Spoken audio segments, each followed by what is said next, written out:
Hello and welcome to another session of Fearful Symmetries after a miss last time for this horrible head cold that stuck on for a week.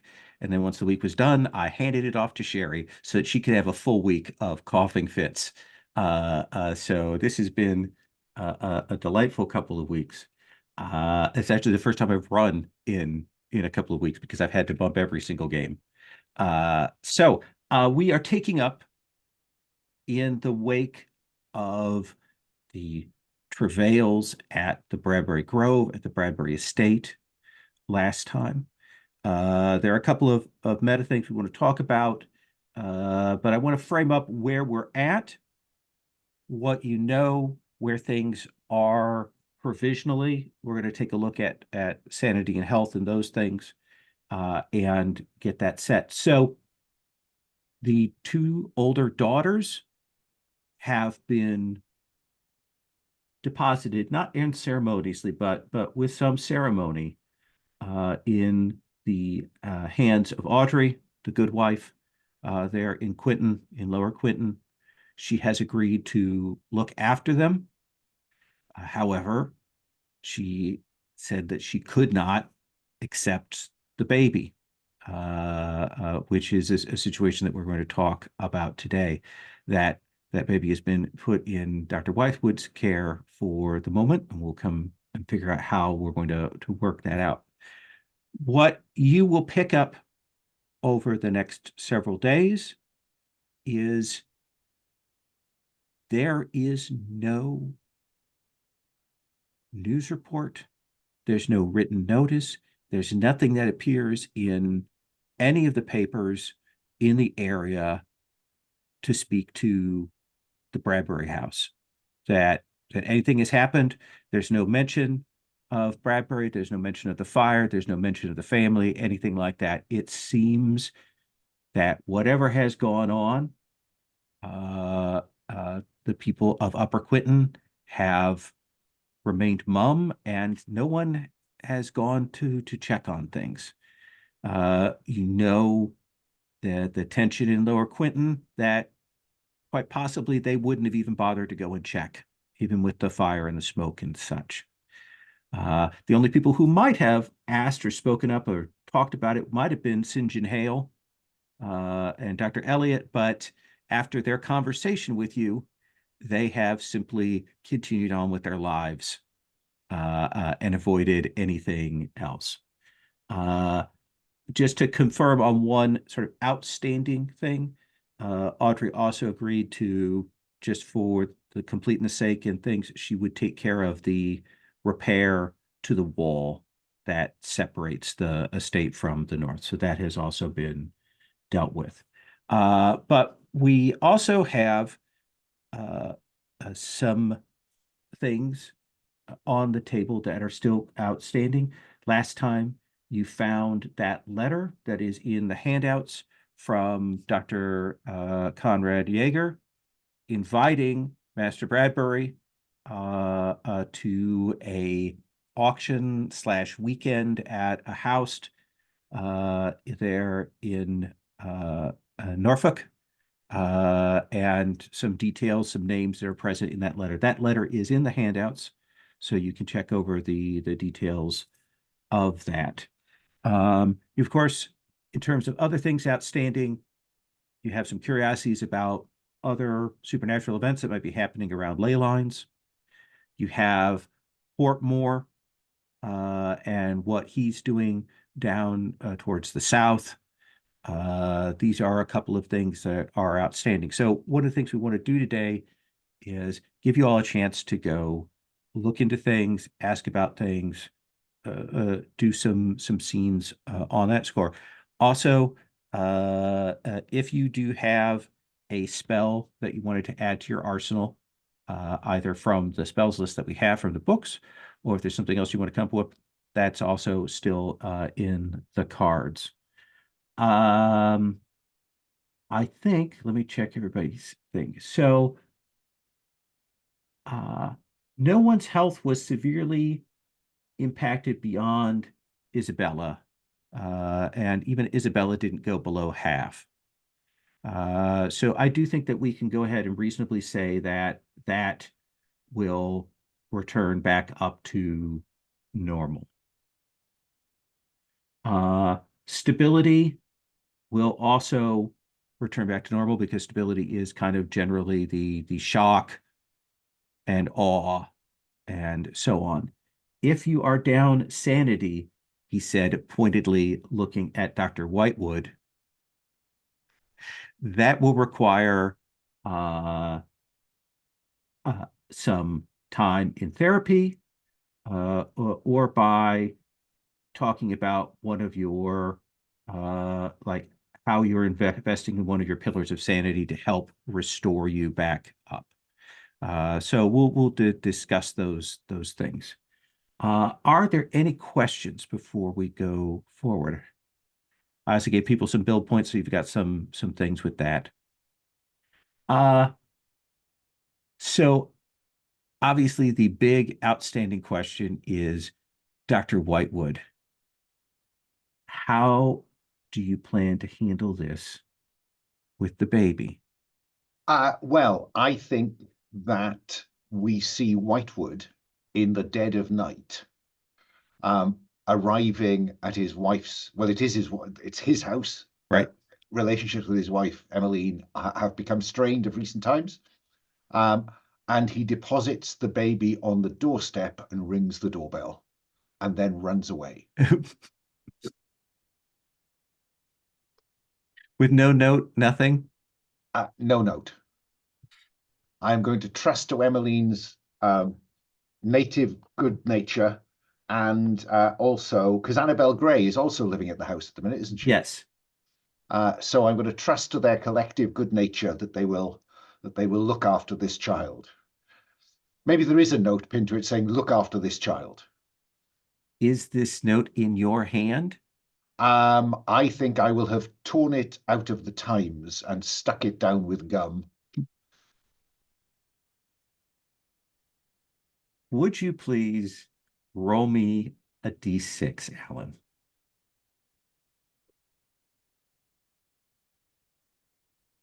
It's a 6.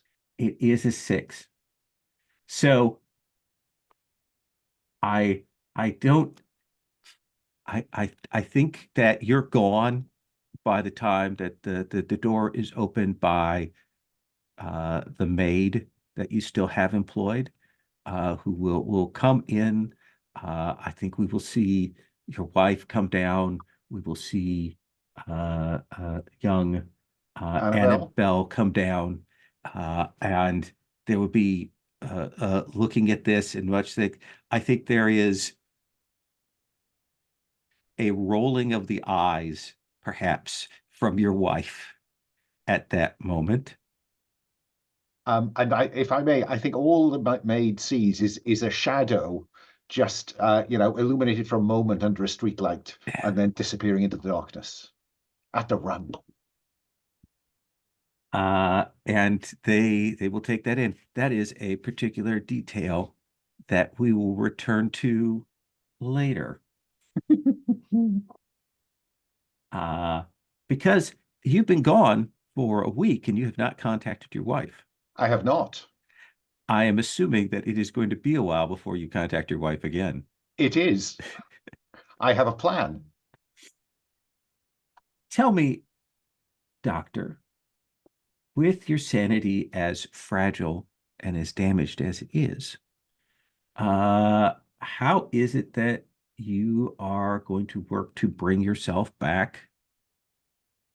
I am going to visit a student of mine.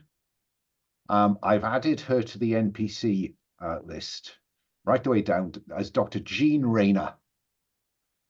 Jean Rayner, in my attempt to get every British knight or dame, played by Geraldine McEwen, slightly younger than she is now, who runs a private spa, shall we call it, asylum to the less well-informed, somewhere in Suffolk. That seems reasonable. Astley House in somewhere in Suffolk. And I'm going to take a rest cure. All right. I Now, think, and what I can't remember is how sources of stability work, so because the I reason burned. you burnt one because you were going to crack, Yeah, because you were going to have a significant failure. yeah. Sources of stability are about interacting with that. Let's open the book since it's been a while since we've had to deal with this. Because my recollection is that there's one per something of stability, I think. And so if possible, I want to add Jean Rayner as my, having burned Emmeline as my source of stability, I thought I might replace her with Dr. Rayner. That seems reasonable. Let me look at 48 here. Every full 3 rating points you possessed, you must name a person who keeps you sane. Okay. Okay, so that would give me with 12 stability. Was it every 3 or every 4, did you say? Every 3. So that would give me 4 sources of stability. I invested one in my wife, which has crashed and burned. Oh, And I'm actually, pillars of sanity. So these are actually based on your sanity, not your oh, stability. sorry. Oh, right. So because there's sources of stability on the sheet, and I wasn't certain what they were. What I we call it pillars of sanity is how is the Okay, term that we're okay. using there. Okay, and I've got 2 of those left. I've got the power of science and intellect and mankind's innate goodness, having Yeah, already burned faith in a usually benign God. yeah. Let Because me all the look. evidence is that he is not benign if he indeed exists. Yeah, let's look at 81, which is the recovery section on stability here and sanity.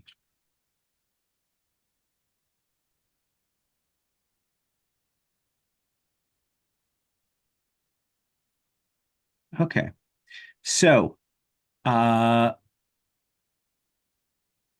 now, so the pillars of sanity aren't about recovery, but they are about they're the sources of your sanity at all, which can be burnt essentially to do that. So you're not going to get a replacement pillar, but you may rewrite one of the other 2 if you want to represent this person. If you think that something has changed with you. Yeah, okay. Okay. I think I will then. And since we are kind of playing a pulpy game, you can recover some sanity. And to be generous, I'm going to allow you to recover 2 points of sanity. That seems very Okay. generous given where I got to. Yeah.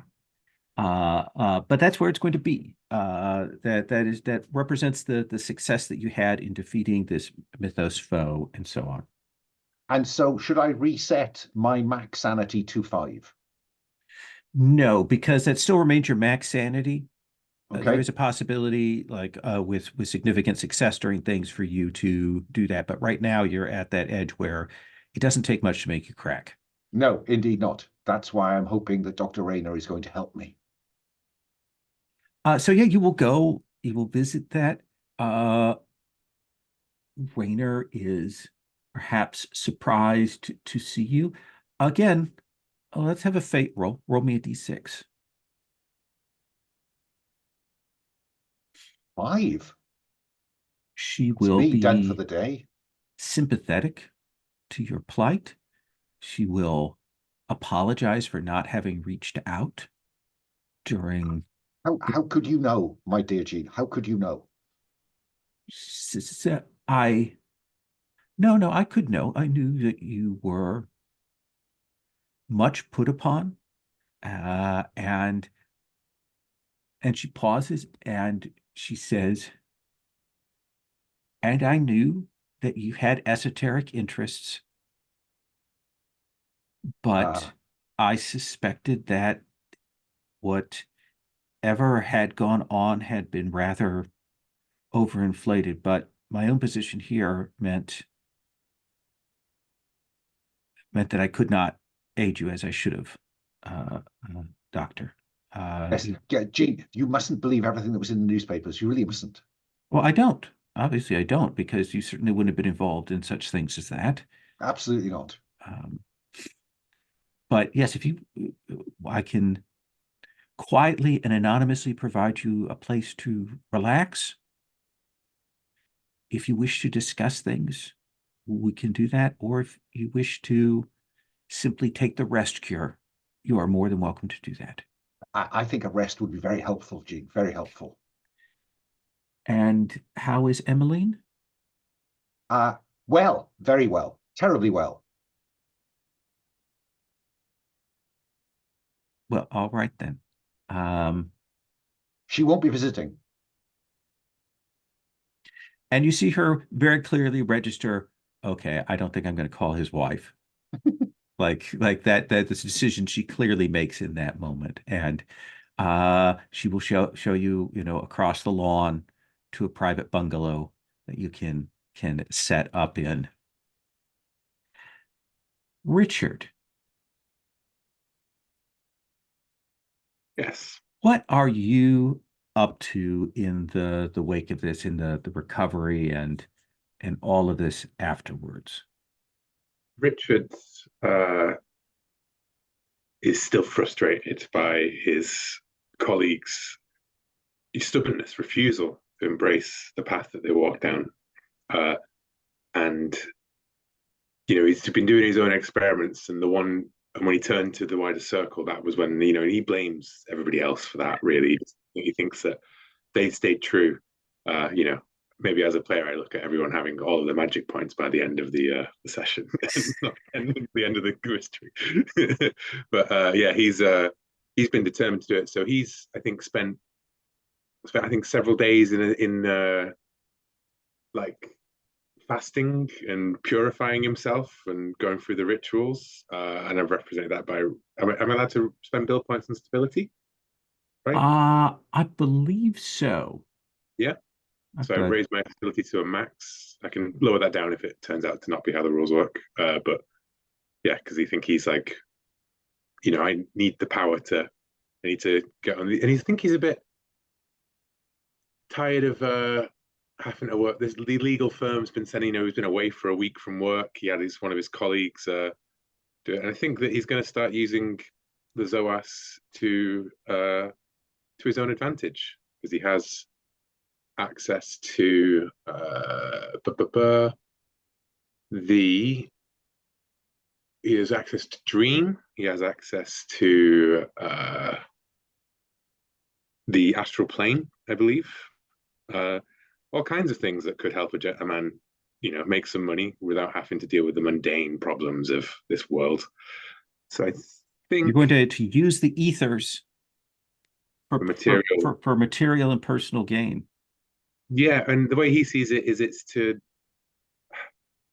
Whitewood was our, the former patron really of Crispina, and Whitewood were the sources of money here, to help us carry on materially. But it's all falling apart. Whitewood's and locking that poor woman in. Richard doesn't feel too happy about that servant being left behind in the house, but what else to do? And he's worried that the great man the great learned man is no longer going to be able to be a piggy bank at moment's notice. So I think he's going to enter the realm of Bag, where sins are made real, and get some nice dirt upon his employers at the legal firm. All right. I think that's a stability test to do that. Okay. I think you are invoking a magical thing. You are reaching into the ethers. I think this is difficulty 6. Mm-hmm. You may spend magic as usual. That is a 1 to 3. If you wish to do that, everyone should have recovered the magic. We could have hand wave you having spent some time, going and doing that. Then, where is it going to? Every time I go to identify one of the magic or stability ones, it goes to a cell that I'm not looking at. Like it's actually a cross reference. There we go. I will spend 1 point of magic, and I think it's a difficulty 6. Yep. So if I spend 2 points of stability, yeah, then I'm pretty much guaranteed to win, wouldn't I? Absolutely. Just good job I did, because I rolled a 1. So what is it you find out about your employer that you can use to your advantage?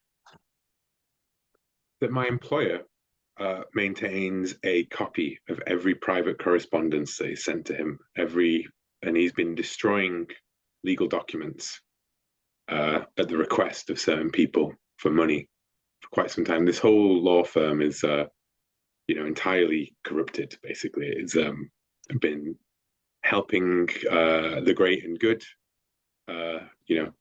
essentially falsify all of their documents, get through, disenfranchise heirs to houses, all of this things that all appears very above board, but the employer's been keeping that as blackmail material. And I think that Richard is going to get that well documented, and he's going to, when his next letter from his employer that says, you were Mr. Fraser, you've been a week away from your duties. You must report to the office. I think when he does come into the office, he's going to be looking a bit emaciated and a bit like, there's always been not eating anything for 3 days apart from water and sacrament crackers or something.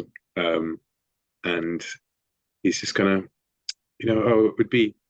But my work here at the firm has been most rewarding, but not quite as rewarding as it has been for others. So did I ever actually give my legal firm a name? Not sure I did. But no, I don't think so. No.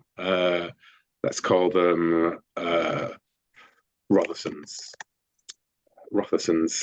solicitors. And yeah, Mr. Rothson. But it has been an educational experience, and one that I hope to continue for much longer, as much as many of our clients do.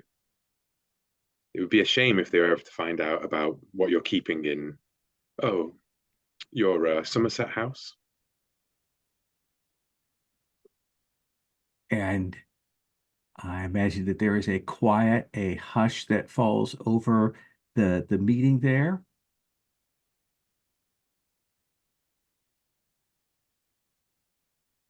Well, I don't see any problem with you continuing your work as you have been doing. Yes, as I have been doing. I agree. This is the regular, I'm not seeking a promotion or a raise or anything, but I think it would be a most agreeable arrangement for us both, yes?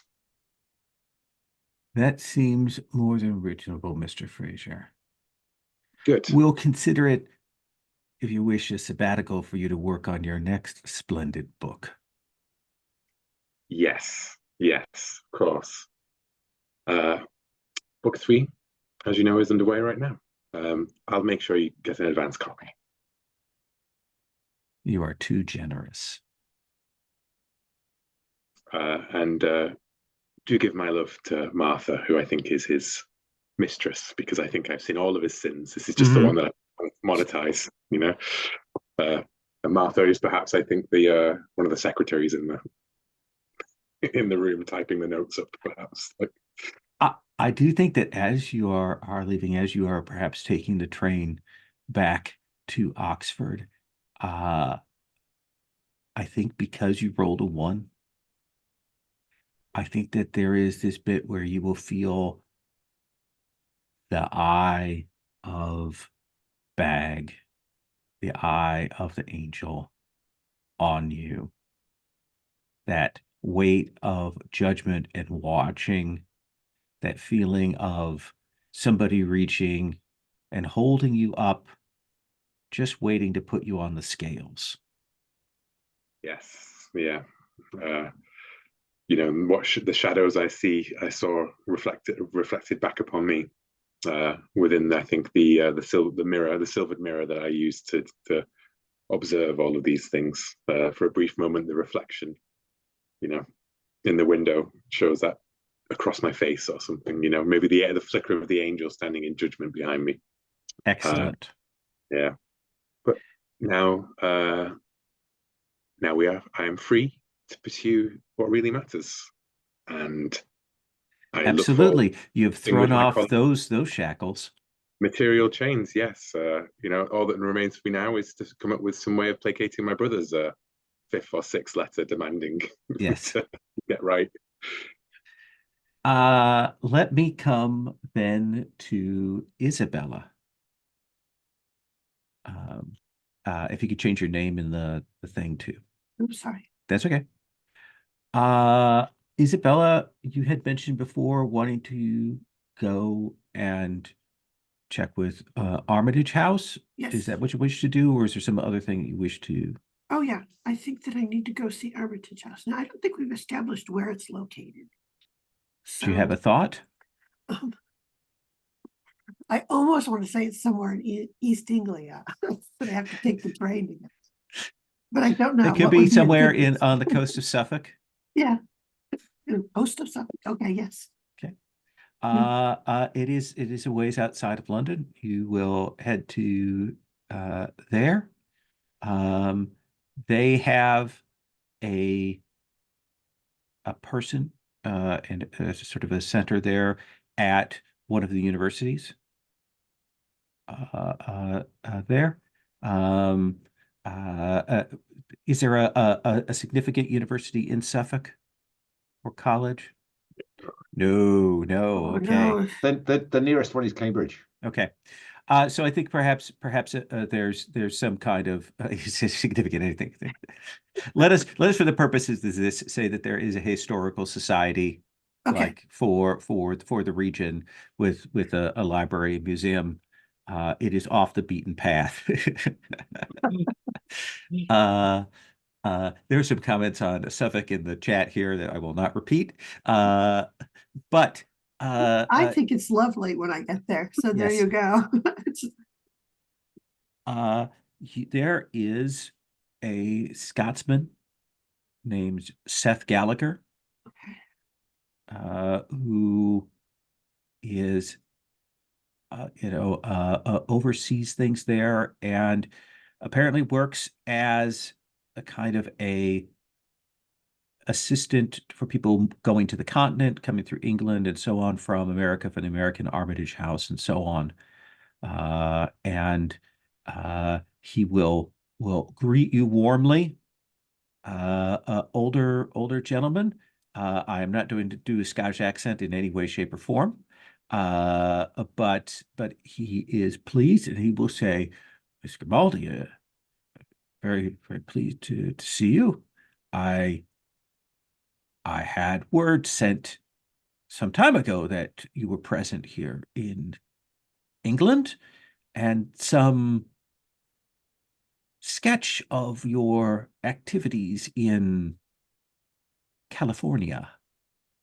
Ah, and she sort of stops and says, yes, I don't think that we need to speak of those. All right. How can how can Armitage House be of assistance to you? And she says, she kind of stops and she goes, I have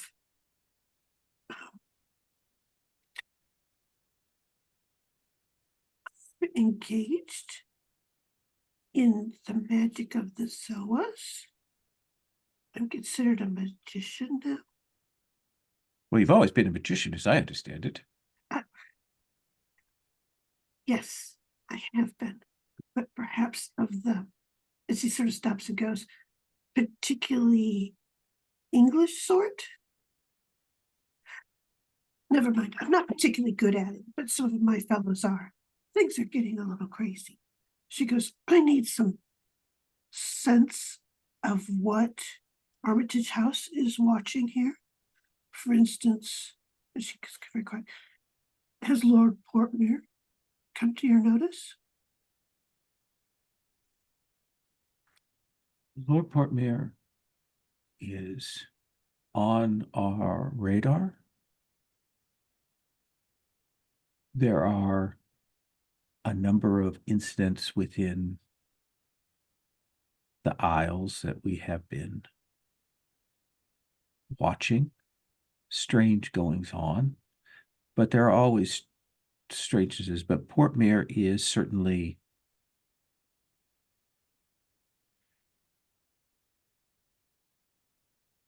involved in this. He has networked with a number of other occultists in England, has brought some of them into his fold of right-wing activities. It is distinct from the work of Sir Mosley, but has its own flavor. There is a Italian scholar by the name of Martini who seems to be behind his philosophical fascism. How this intersects with his occultism is unclear. You know that Portmore is not British, that his family was from an American branch, and when the heirs died, when Portmore was in his teens, Portmore came here to England and took on the role of a lord. And he has doubled down in that way that only a person who has come late as an immigrant can, to make himself as English can be.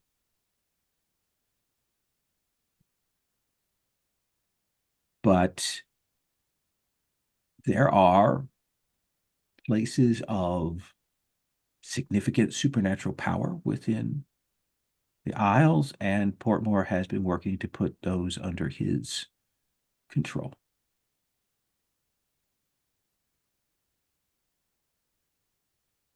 We are trying to beat him to those where we can. And she'll sort of stop. And she goes, it's a very wretched game of chess. I can keep you updated so that when we fail, perhaps you can find someone to pick up the pieces. But for the, she sort of stops and says, but I need something now.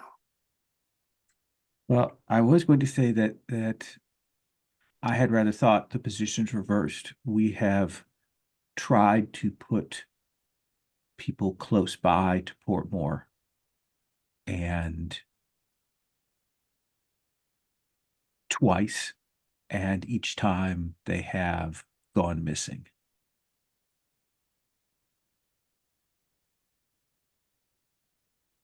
So what is it, kid, I can do for you? Well, you should give me their names. And the other thing is that a strange letter has come into our possession, and she'll hand over a copy of the letter to Master Bradbury, and essentially say, I think that there may be something significant here that would be valuable, but there's a whole thing of having to put something up in order to participate. Would you like to spend your contact now? Yes. Okay. I would happily do that. Says, I can provide you with a couple of items which have a strong provenance and some magical strength to them, at least in the hands of certain people.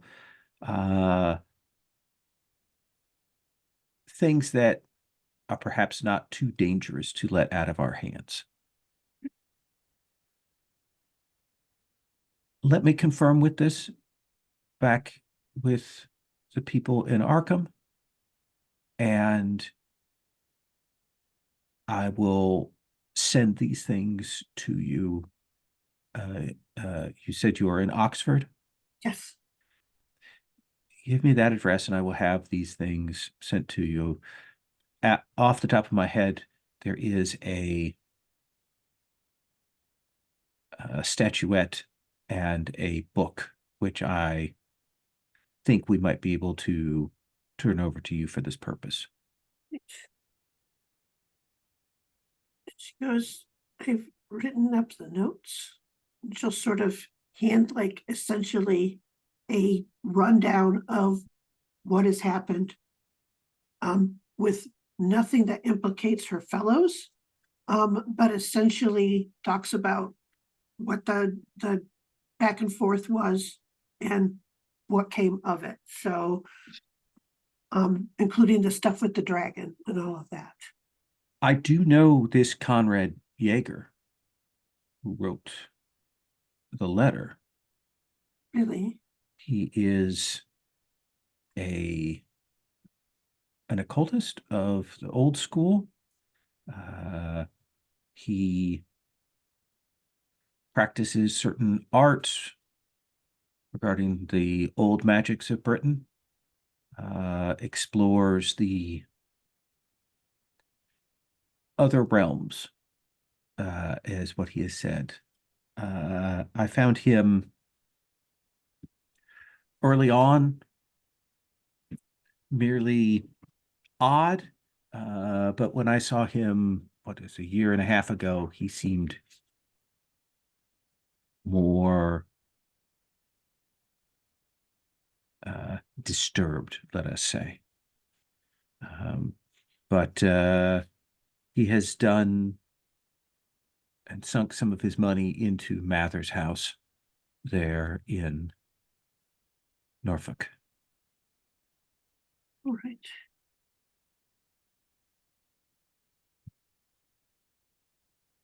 She sort of says, I'm really not sure what we're walking into, but things are so scattered. It's the next thread that we have. Understood. Understood. I will send these things to you. Thank you. Wilford, what are you doing in the wake of all of these things? I am not going to do what Richard did and delve into magic. I'm going to be slightly more practical, and I'm going to go to Great Yarmouth. Being low on funds, I'm going to get a job either on the Fish Quay or on a herring drifter. Mm-hmm. So there are only day boats that go out to support myself. And then I would like to take some time to... I'm going to split my time between... I'd like to scout out Mather's Hall. So scout out as in physically go there and have a look Okay. as well as I can. And maybe I'd like to fire up some of my criminal connections in the area and see what they can deliver to me about Mather's Hall. Sure. Let's start with I think an outdoor spend is probably the first start. Yeah. You will find your way to the area. There are footpaths and such that go around the area, right of ways, and so on. Mather's Hall itself is a largish estate, a large hall.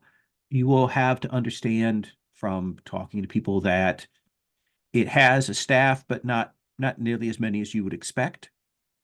It apparently is kept up and managed by Dr. Yeager, though he does not stay there a lot. There's some ambiguity about how this estate came into his hands. That's kind of slightly unclear. But one of the things that you will definitely note is beyond, a very well-tended garden, some woods around there is actually a small lake nearby the grounds. And when you arrive and walk around, you will see that clearly not original to the lake, but perhaps set up in the last couple of years. there are a number of stones that are kind of set oddly in a spot on the close side of the lake towards the house. And I think with your Zoas and everything, I think you can tell that there's a certain amount of power there.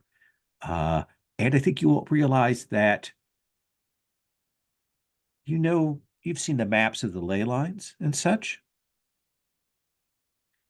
Something has turned the ley line and is running the ley line through here.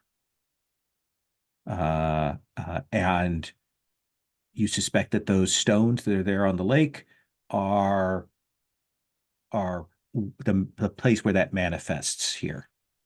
And I think you will know, given how you've interacted with the other points, the other ley lines, the other connections, the places where there's a significant point of power, someone has, like, they have bound to it, they've attuned to it, and it is theirs. I will mutter under my breath after thinking of what Richard and Isabella told me about the lake or the pond in the last place that Yeah. nothing good comes out of the water. Nothing good. Nothing ever good comes out of the water. So I will give that quite a nice wide berth, but that's some good information there. And when I meet up with the others, I will pass that on, of course. What do you want to spend for your criminal networking here? What do you think that is? We just doing the knowledge for that? Or streetwise?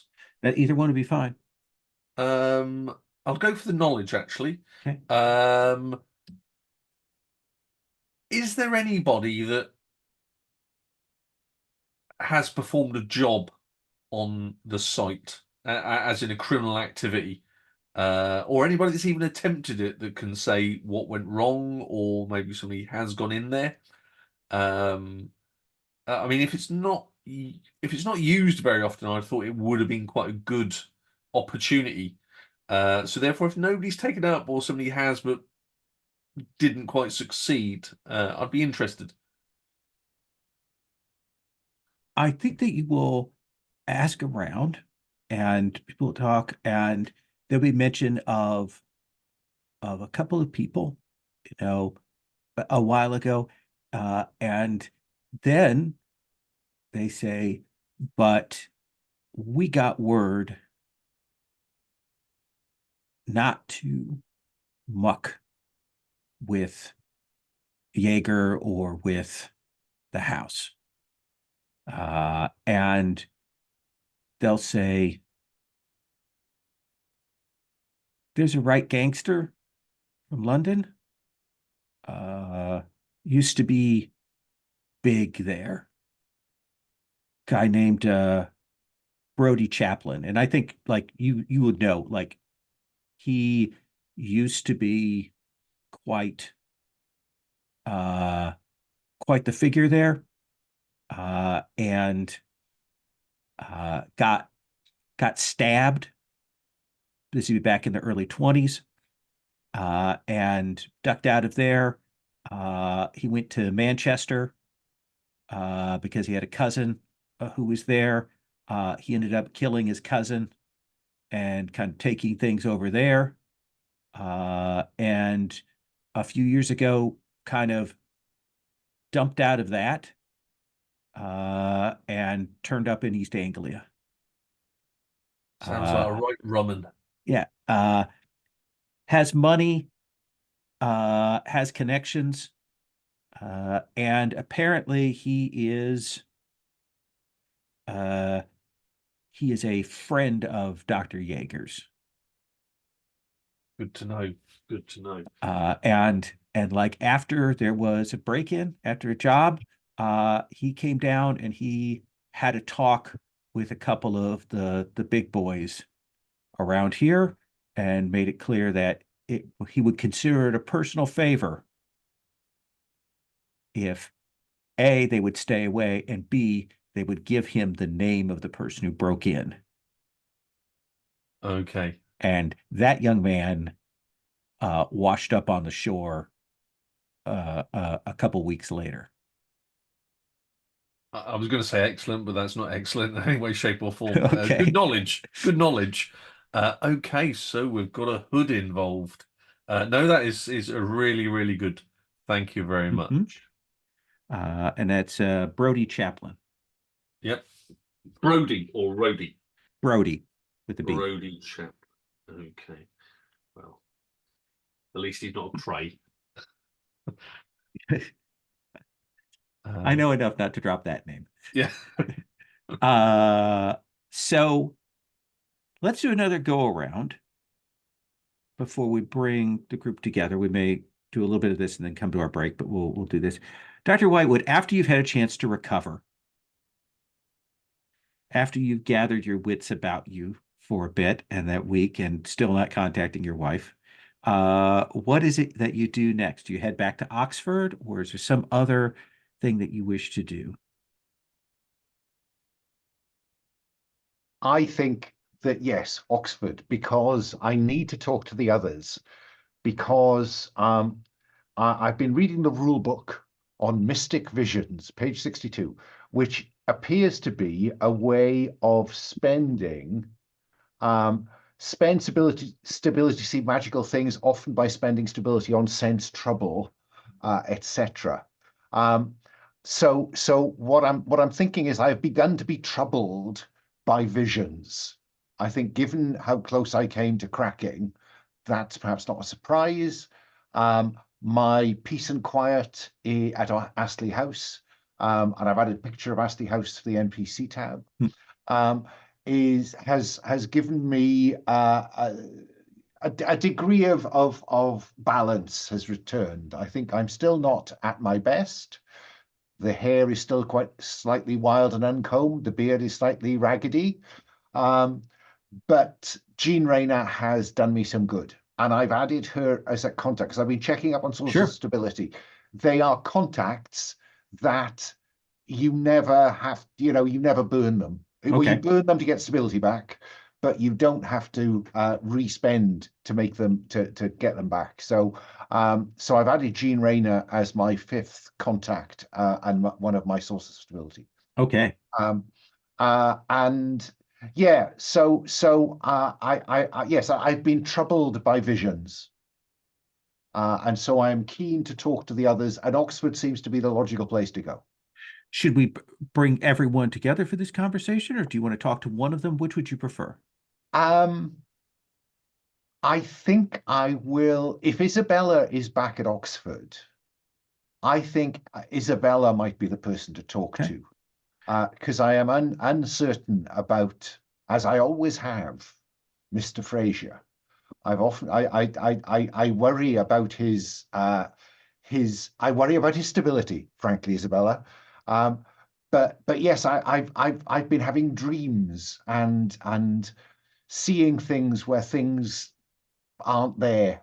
And I'm worried, Isabella, that I'm becoming genuinely unhinged. Isabella, where do you meet with Dr. Whitewood? Is it on campus with your friend? Is it at the hotel that you're living at? Is it at the house? I think it's at the house. Okay. I think that the maid always likes it when we have people over. So, and she's familiar with Dr. Whitewood even though she doesn't approve particularly, but still. Dr. Whitewood is here. Yes. He looks a little rough. He's been going through a rough point. The neighbors, she sort of stops and goes, the newspapers did not do him any kindness. So. Well, I will set on a proper kettle of tea rather than a gesture to the coffee that you have. Yes, I am sure he will be most grateful. And so, Isabella, I have you seen the others? How are they? And she goes, I'm pretty sure that Wilford has left town, gotten a job, perhaps. And no, I haven't seen Richard this whole time. I have to say, I feel better for not being in London. I really don't want to go back. I wondered if I could stay here. I don't think that would be a problem. I think it's best I stay away from London. Okay. And she sort of stops and goes, I will have arrangements made. Thank you. The reason I ask, I mean, have you been seeing things? No, I have not. Just occasionally out the corner of my eyes, I think I see something, and I dream sometimes of where we've been and what we've done. But things seem clearer, but then when I wake up, they're just as confused. What are the things that you can recall seeing? Well, those things, those serpents beneath the hill, the fae, the birthing room at the Bradbury house. But there are shadows in the corner. There are something watching. I can't say any more than that. I just find it very disturbing that I rather hoped it wasn't just me. If anyone would be more in tune with that, it might be Richard. Yes, I thought so. And she goes, I'm sorry, I'm very, she kind of looks and she goes, I have a very set way of seeing the world. And it does give me a little bit of protection from this. So I just may be skipping some of these things. But I can understand why you might be seeing those things. What do you want to do now, Dr. Whitewood? I think we have to carry on. And perhaps I can tame these things I'm seeing. Maybe perhaps they are glances into the other. Perhaps I am seeing across an ether. I don't know. Richard was pushing to go on. I don't think that it's entirely a horrible idea. It was just at the time that we attempted it last time was not a good time.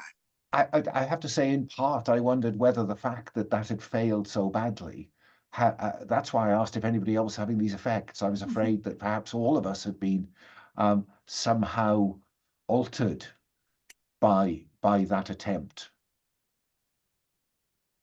No, not me. But I could have been altered and not have any sense of it.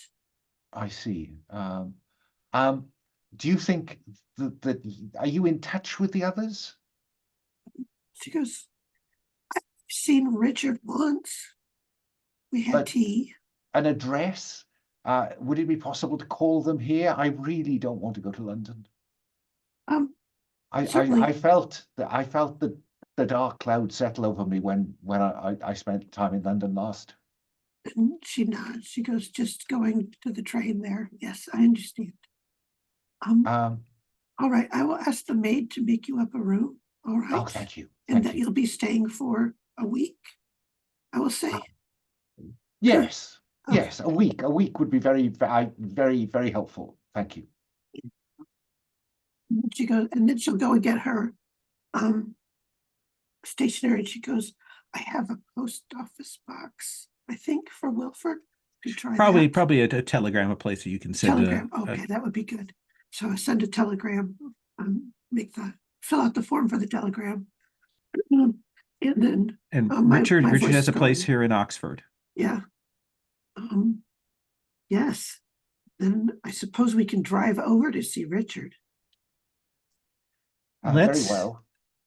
Let's do this. Let's take a break and let's come back and we can either do the three of you talking together, or we can do the full, have Wilford come back and do that conversation. I suspect the latter, just for convenience's sake. So let's take 10 and we'll come back. So let's take up maybe a day or two later. Dr. Whitewood has gotten settled in here.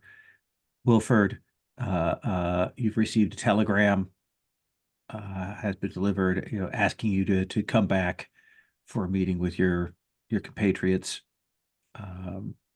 And we assume that most of the time is spent on a train, getting paused and stopped and heading back before you arrive back in Oxford.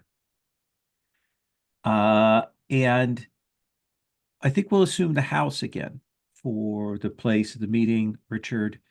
You are, I assume you will go. How do you look, Richard?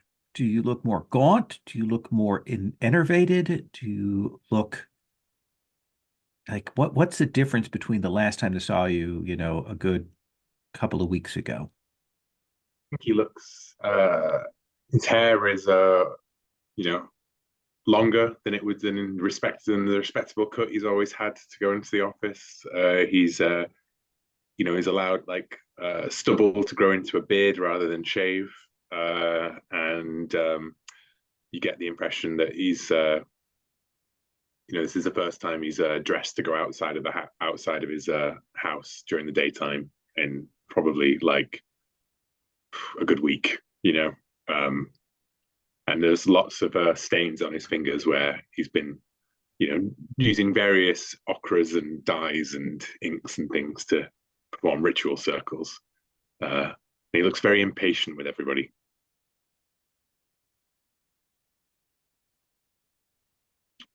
And all of you will gather together in that dining room where you've sat before. Your maid, perhaps Tuts, when she sees Richard's condition, is I assume pleased to see Wilford, because Wilford always brings something with him. Yeah. And she will set to preparing whatever you have brought. And the four of you are given some privacy as the pocket doors close. Arthur, when we previously met, you'll remember Arthur chaired and took minutes. This time, Arthur very deliberately does not sit in the large kind of carver chair at the top of the table. Richard sits down just into it immediately. Walks into the room, pulls it out, sits down. Well, I hope this is important. It's dragged me away from some very important work. Are you seeing things? Yes, of course. Wilford, are you seeing things? No, just what's in front of me every day. That's all. Nothing special. What are you seeing, Richard?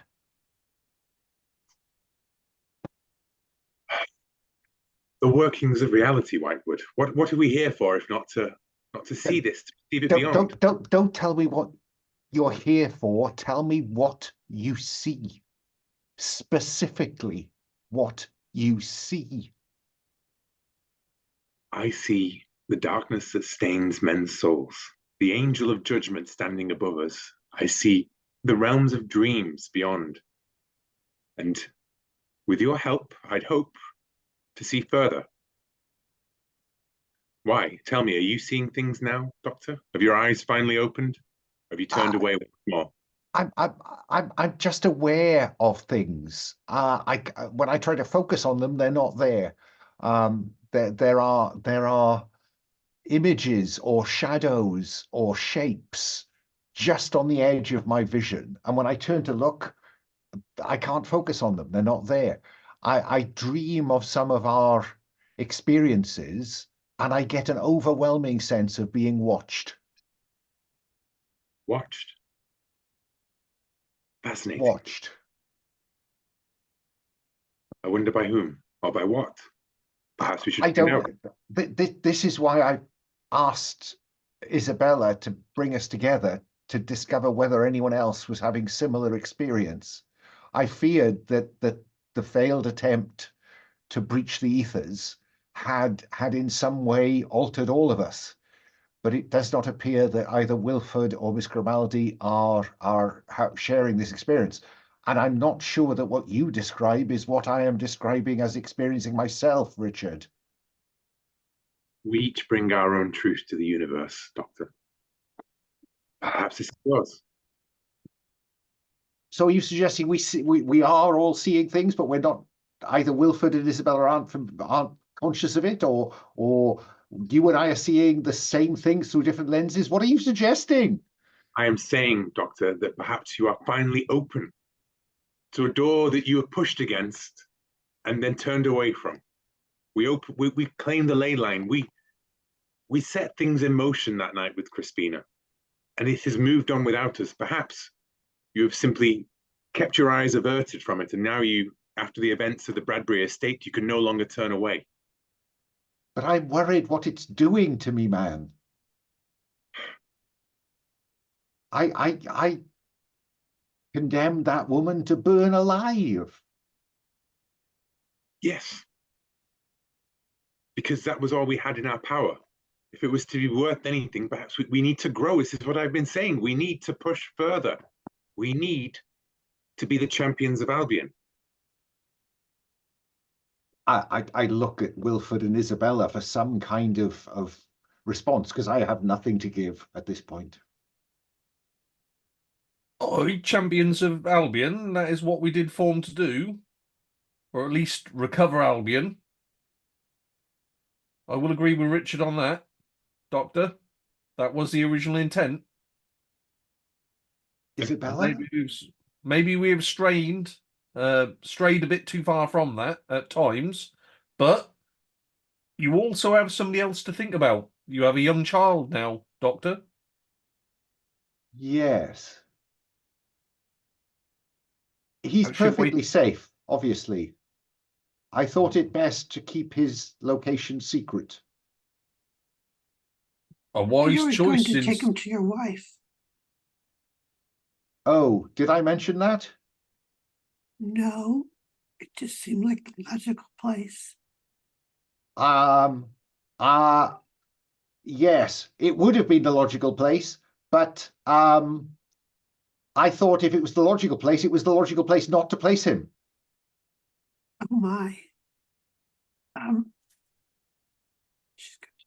She sort of stops then. She looks worried, and then she goes, wait, we will deal with that after the question that Richard asked. Yes, indeed. Let's put that to one side. But we will deal with it. Indeed, yes.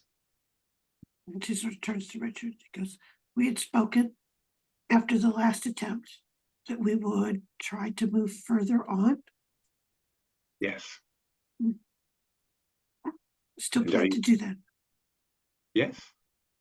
And where should we turn our attentions to? She goes, the one thing that we have is that letter that we found at the Bradburys about the auction. It might at least introduce us to some of the other players. And she sort of takes it out. And she goes, but I don't know any of these people. And she sort of gives a little summary of what she was told about Jaeger. And she goes, but I do have access to two different artifacts of some magical provenance that we could put up for auction if we could get ourselves in there. That means either as one group or as two groups. I know about Jaeger as well. I've been to his house or the hall. What's it like? It's wrong. He's diverted the ley lines to flow up through the grounds. He's dug some awful lake there, and we know what happened last time with a lake. Don't we, Richard? Yes, well, yes. This Jenny Greenteeth wasn't bad enough. Aye. And he's enlisted the help of some gangster from London and Manchester, a killer. Some say. But yeah, he's screwing with the ley lines. Might be the line going out to Dogger. He's mucked around with it. It now flows through his estate, so he's clearly drawing power. And therefore he must be stopped. It's Albion's power and nobody else's. This is my point. As we bumble about, trying to look at things in the way in the prosaic world. All of the power that we let set loose upon the land is being claimed. And how shall we reclaim Albion if we allow it to be claimed by others? I agree with you, Grimaldi, that we should head to this auction. We should seek out these items of power and of interest that Krieger refers to in his letter, and we should see if we can claim it for our own, if only to deny it to those that stand against us. And I did have an idea, while Miss Grimaldi's come up with some things to offer. Thinking back, remember there was that woman that was selling some odd objects. Some of them were not right. She was trying to get Aye. rid of them. And she had something she wanted to get rid of. Well, if we bought them pre-packaged, we could put them up for auction. They'd never be ours, and we could pass them on to somebody else. If they're bad, that'd be a good way to hoist them on somebody that probably we don't like. But we don't know who we're dealing with at the auction. So, I mean, not that I'm convinced that anyone there is innocent, but because I think the better thing to do would be to give her some information about that auction and see if she would try to put the stuff up. It seems so dangerous. If I could see through it with my little powers. But maybe not. It's an interesting idea. Let's follow up on it. Aye, sounds good. Richard, Doctor, what say you? Yes, I think you may be onto something, Wilford. What I can't remember is did she have a shop in Oxford, or did we encounter her at a shop in Oxford? She had a shop. Yes, runs a shop in Oxford. I Kind of, stop yeah. by She and was window shop every time. to put back in context. Isabella went in kind of is the only person I think who has interacted with von Spall. And I don't think von Spall has any sense of you being off at all.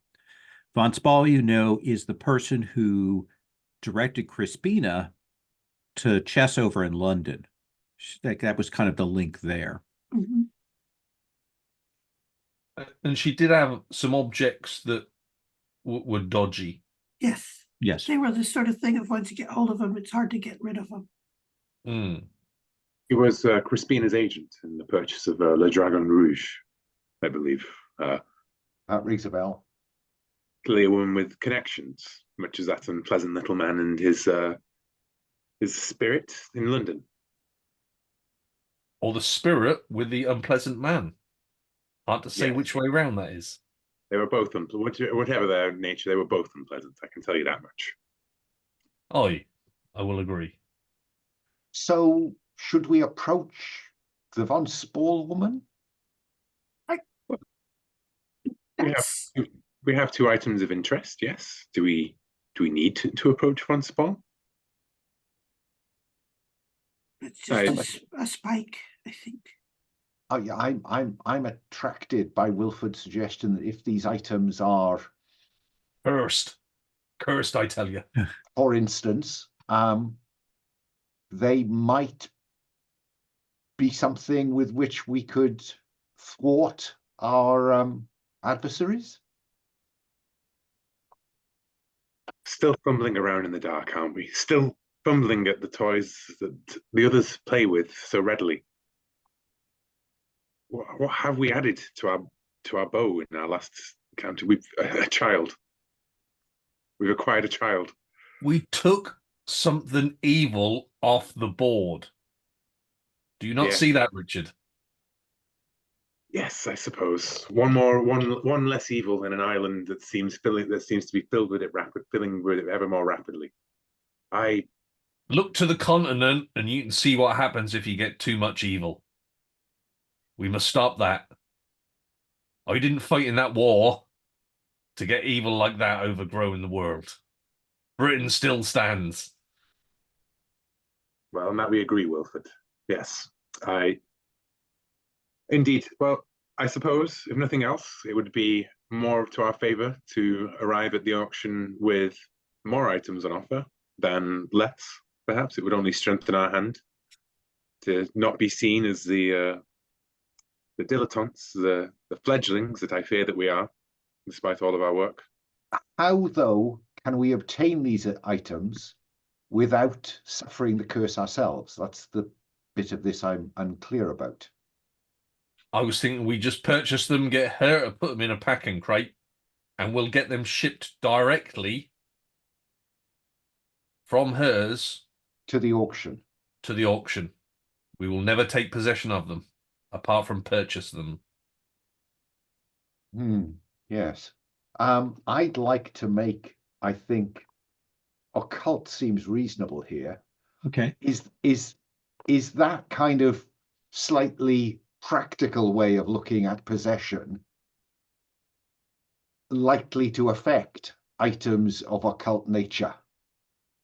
So here's what you know from Isabella's interaction. This has been a while, but it was very much about the purchasing of those items and bringing them into one's home, and the idea that they would kind of infect and drain. So there is a real open question there, I think. If you never hold them or present them or things like that, perhaps your purchasing is not truly there, We but haven't it's taken possession of them. yeah, it is something of a question. The thing is who would buy them? They have no purpose. They have no benefit. Right. They're not magical items per They're se. objects They of- are objects of art that are cursed. Yes. It was right all along. Cursed, I told you. Cursed. Well, I can drive a hard bargain, but I always seem to be short of a bit of fundage. So I'm more than happy to go in and purchase it. And I've no fixed abode, so I cannot bring them into my own house. They're not mine. That is a good point. But I do Yeah. lack funds. That's always the problem. Funds could be arranged. Yes, funds could be arranged. Well, Was Let's the plan for these to take to the auction, or are they for cursing someone? I think both. Really? Okay. I'm uncertain if they would accept these at the auction. But again, given that they are not magical items, Right. They have no aura at all. they, Richard, is there a way to embellish something with the appearance of an aura? Yes, there is. It's the length of time it would last and how it would stand up to scrutiny is a different matter. It could be quite a great work to. Let me just have a look at the illusion spell. It could be done for the period of the auction. It could very much be done, I believe. let me roll back a minute here and see if I'm getting the sense of this correct. And certainly this is a possibility. There was a letter to Bradbury. Bradbury is dead. Jaeger has clearly never met Bradbury, and there's been no report of Bradbury's death. So certainly one or more parties of our group could go in as Bradbury. That's certainly easily enough. You also have the name of a couple of contacts, Jaeger himself and Lydecker. If you wanted a second group to go in with, ask to join in the auction, if you wanted to split up rather than being two groups that go together. So that seems to be what I'm hearing. You are being provided with two objects, a smallish spell book and a small wooden statuette of a hound that had been provided to Isabella that are definitely magical in nature. Like they definitely show up as that. You definitely can sense that. I mean, one group could send both of these, or you could split them up and have each group take one of them. You could also work with von Spall. And of course, there's a whole round possibly of getting information before you go if you want to do some legwork on that. I feel like I like that discussion- idea. the discussion of the curse, these cursed items, we do not perceive them, we do not know of them. Perhaps, however, von Spall, being a merchant within this area, a trader of this knowledge and these goods, we can come to an arrangement with her. She was looking for someone from some way to remove these cursed objects. If we were to do something for her, then perhaps we may provide ourselves with an asset and with more information, and with perhaps a different route of introduction. We can claim to be agents of Bradbury. I believe that Wilfred would be most capable of forging a letter for his own letter of introduction to us. But it is, we discuss these cursed items, we know nothing more than they exist. Very good. If we wish to come out, let's approach them. Let's approach von Spall. Okay. Yes. Let's start with that, and then we'll kind of do a kind of a once around. So as I understand it, you want Wilford to forge a letter from Bradbury of reference? Yeah, Yeah, and I did pick up the letter that he wrote and signed Right. to that vaguely, the soldier from his regiment. Right. So we have a copy of his signature. Wilford, are you okay with spending that forgery? I am. Clearly, somebody's already looked and noticed that I do indeed have forgery. Yes. Yes. Yeah, not a problem. And we're going to need Isabella, aren't we, if we're dealing with von Spall, because she's the only person that's Yes. dealt with it. I have spent the point in forgery, so Yeah. we have a what? A Yeah, letter of it's not a introduction. roll, is it? It's just No, a spend. just a spend. So you have a letter of introduction. Let's cut to Isabella and Wilford heading to the shop that von Spall runs. It is an antiquity shop. And objects of art, things are very, like, there's a different selection of things than there were last time because, she buys and sells. But you will come in, and Isabella, if I recall correctly, you're the only person of the group that she had met. And she will greet you warmly, and she will say, hello, you were here some time ago. You were a friend of Crispina's. Yes. You forgive me if I don't remember your name. I am Isabella. Ah. It is nice to meet you. And she sort of looks. She goes, I remember some striking works here. Something that caught your eye. Well, we do have quite a bit of turnover, but maybe there's something here that will appeal. And I will look around for those ones. If the particular ones that were cursed aren't here, the other, if there are other ones. There are probably a couple of beautiful objects that have that same scent that you had spent the points on to recognize from last time.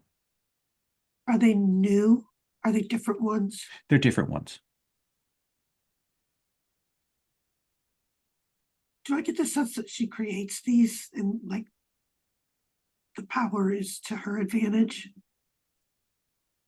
It does seem like if she's having them, either she is oddly collecting them or she is imbuing them with this herself. Interesting. So how can I help you two? Trying to stop and go. We were looking at some pieces to, well, she kind of stops and she goes, I'm not sure entirely. Some people were very interested in buying a couple pieces of art for, I don't know, to impress some people. Well, we do have impressive pieces here. You do. And I'm going to take a break here. I do not know what precisely they want me to do Okay. with these, if that makes any sense. Sure. I'm like, so Wilford? I admit that. Yes, we needed some objects for a charity auction, for a society charity auction. I see. I see. Well, we do have a number of pieces. It depends. Like what is there a particular cause or particular price range that you're looking at? And I think if Isabella had pointed these cursed items Yeah. out to me, I would say these took our fancy. I think these would go well at auction. Somebody would be interested in them. Certainly, they are striking pieces, and she'll start to kind of go over the provenance of them. And can we get them shipped directly from here? Can Absolutely. arrange shipping? Yes. Excellent. Then Isabella, we interested? She goes, let's make sure that they're ready to receive items this way. I had the sense that they thought that we would be carrying them there. I just want to make sure there's someone to receive them. And on a side note, how close are we to Beltane's day? We are game time away. Like that span that gives us time to do some things before it comes, before I hit the clock on that. I think you'll notice it's plot days away. Yes, hot days. What days away? Where do you need them sent? Norfolk. I know transport there is not too good, but train to Norwich and onwards to the coast. Well, we ship all over the country and to the continent. Excellent. And I take these items are quite large, are they? They're modestly sized. These are things that you could Modestly pick up. sized. So Yes. yeah, it would probably be impractical for us to carry them, Isabella. So we probably do need them shipped. And she goes, we'll be back. If you could hold these pieces. Certainly. Do you say where you're sending them, or specifically, or do you show the Bradbury letter? These are details I have questions on. No, I don't think we will. We've already told her we need them shipped to Norfolk. But when we come back, we can either fish her for more information, because did either you, Richard or Whitewood, say that she may actually be a source of information? Well, she's someone who buys and sells magical stuff on behalf of Crispina Gray right before. This is a Yes. auction of So do you want us to plumb her, see if she does know anything about said auction? my feeling is that we have so little direct information, and other agents and other players here have more connections and everything. We probably need to come out right and ask people for more information, do deals. We're taking this off your hands, the curse. We know of the curse, of course. So like, we're doing you a favor. Tell us more about Krieger, about these deals, about the items that are there. Like, what have you heard? Because perhaps she's even invited as a trader in, exotic objects. Okay, I can do this. I'm going to go back in, and I'm going to use either bargain or intimidation to say, we know they're dodgy. We'll still take them off your hands. But yeah, give us some more. Are you spending bargain or intimidation? They will have different outcomes, probably, won't they? Yes. Yes, that's what I thought you were going to say. Okay, I'm just reading about it. So, intimidation to elicit cooperation from suspects by seeming physically imposing, invading their potential space in a commanding manner. Okay, that's that. No, I think bargain. So make a bargain spend. Yeah. And you come in and you are essentially saying, we know these things are dodgy, and you want to, Isabel, are you there as well during this interaction? I suppose so. At this point, she's like, Wilford turns around. I'm sorry, my throat is dying. Yeah, I thought you were suffering a bit there. Yeah, and she sort of goes, okay, she will back him up, and she goes, she sort of stops him. When you say dodgy, she goes, we know that they drain people. So, and She then will let it go on. say, not that I am saying I know, understand, or agree with what you are saying, but what is it? What is your intent with these objects then? And kind of looks at you, Wilford. Well, it's a charity do, so somebody's going to take them at this event, and I will then drop. I'll drop the name of Dr. Conrad Jaeger. Have you heard of him?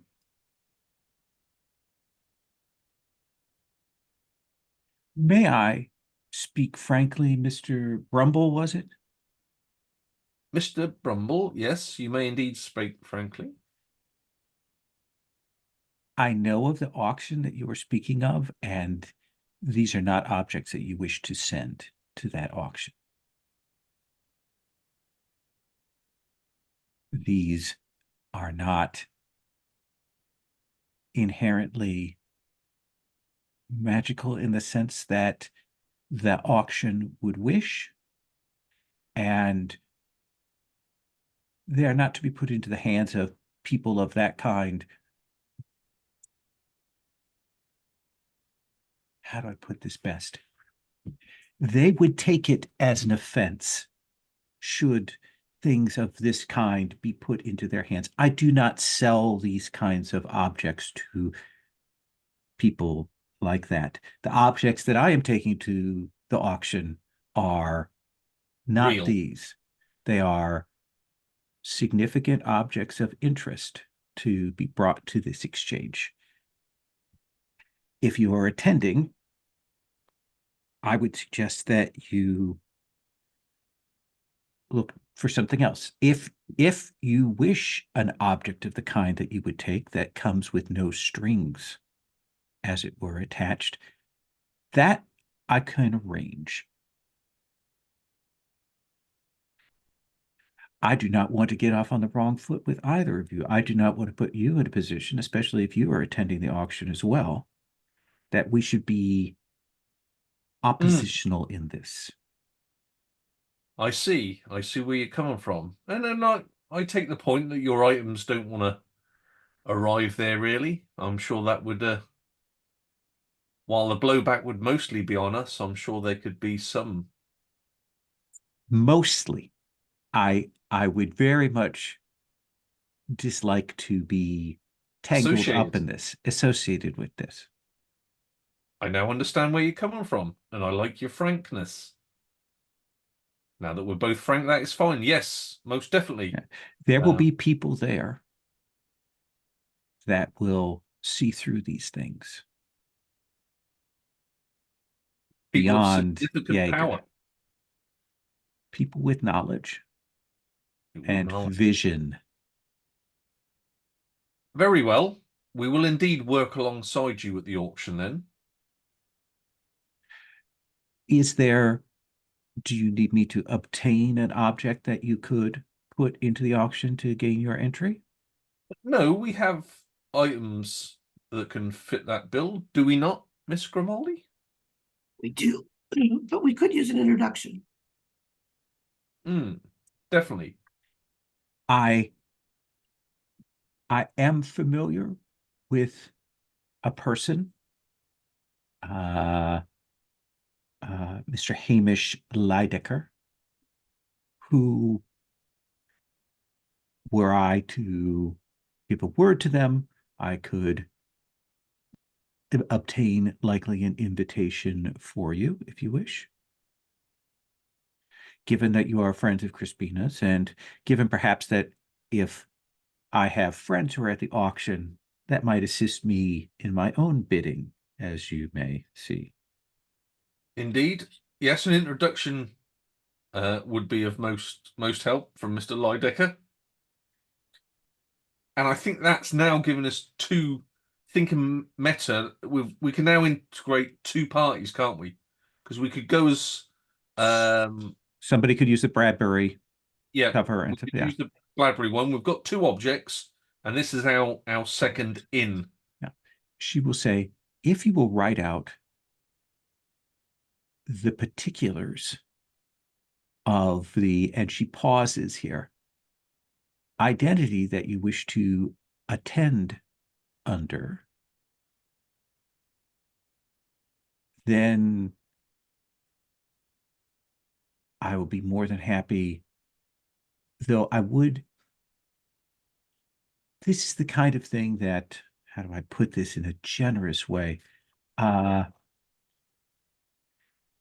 It would behoove me to make this go smoother with if I could offer perhaps a gift to Mr. Lydecker.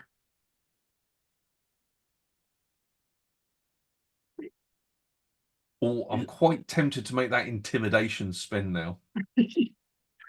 Lay it on. Do you want to? Yeah, I am. I don't think I've spent intimidation since playing. Yeah, I don't think there'll be anything required in that. I think you're going to tell exactly Hamish what he needs to know. If not, me and some boys will be back, and I know some pretty big people around here and in London. I think there's that pause, like you see her kind of coming through. And perhaps in the back of her mind, maybe she does know something about Chaplin, because she goes, I apologize, sir. I was too forward. No problem. If you will give me under the bridge. If you will give me the particulars, I will make an arrangement. Excellent. And I will indeed hand over some false names for a man and a woman. Before you do that, just to go a bit meta and to flash back to the end of our conversation around the dining room table, who is best placed to appear to be Bradbury's agent? I'm looking at the disguise skills. Everyone's got build points. Okay. I'm trying to I'm compartmentalizing myself and Isabella. She already knows who we are. I don't want to put other people at risk. Okay. So that's my logic. I would say that we've got a good line that we can use for Bradbury. Dr. Whitewood, of course, is the doctor that Bradbury has, contracted to help deliver the baby. Long awaited. And also has a reputation for satanic worship, of course. Yes. Yeah. Your own sullied reputation works to your advantage there. Okay. Yeah. I just wanted to check in. Yeah. They do know something about Bradbury's, because they said deal with, the letter references Bradbury's interests and issues, right? Which one has to assume is the upcoming Antichrist.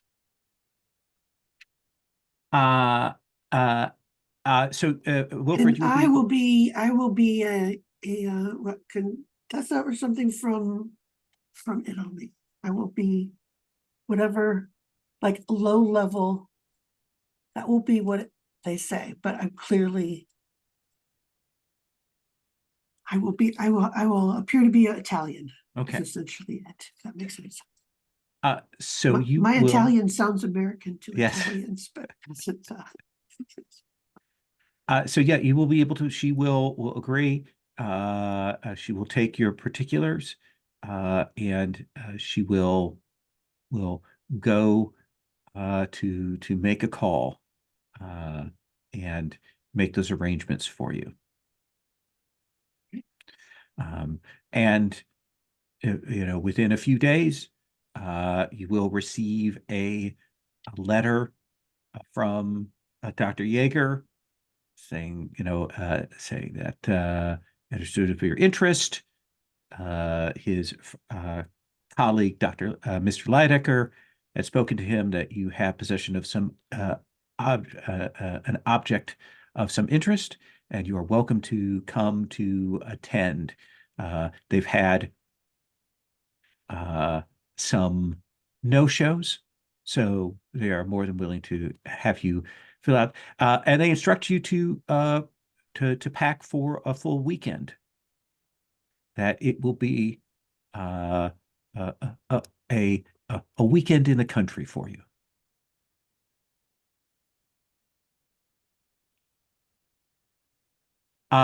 Isabella, Yes. do you wish to make let's see, a library use spend?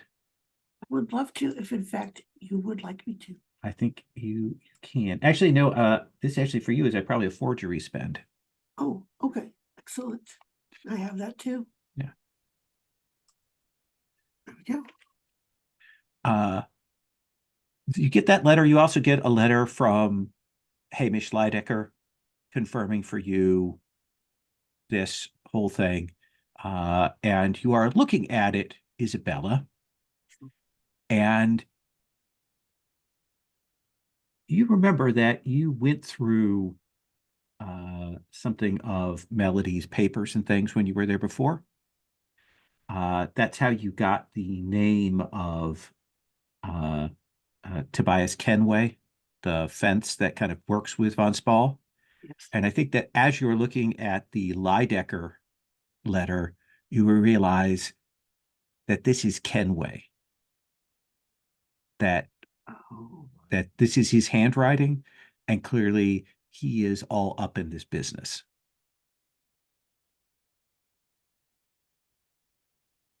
Oh. So you suspect that probably Von Spall and Kenway, that there's some other like things that they might be doing slightly illicitly in this that gives you perhaps a little more leverage. Interesting. Interesting. Okay. I will tell the others that essentially to understand who it is that we're working with in this situation. I also will revamp my wardrobe so that it looks particularly contemporary Italian. And of course I do have luggage that still has all of the things of the travels from Italy, so I can look particularly. That seems reasonable. While they are handling this matter and getting this set up, Richard, what are you doing? Are you looking into something? Are you getting something prepared? What is it you want to be doing? I think that we're set with that letter in terms of our introduction. We have an item of interest. I think maybe I'd like to try and craft an egg of protection. I like that. And what does the egg do? So if I look at the egg of protection, a hollow eggshell is used to create an aura of protection around the magician. Protection is from one kind of thing. I think that what I'd like the egg to protect from is not. So for one additional cost, an egg can be made to warn the magician of the presence of the specific danger.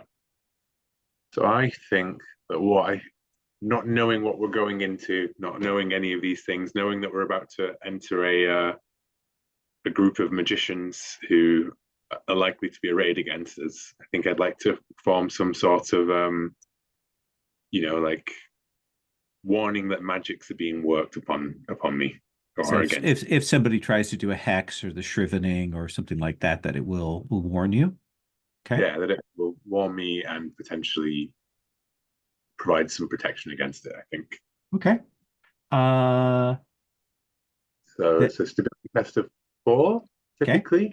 Yep. Every point of cost goes into a protection pool, reducing something, so I guess I need to make a stability 4 test. Mm-hmm.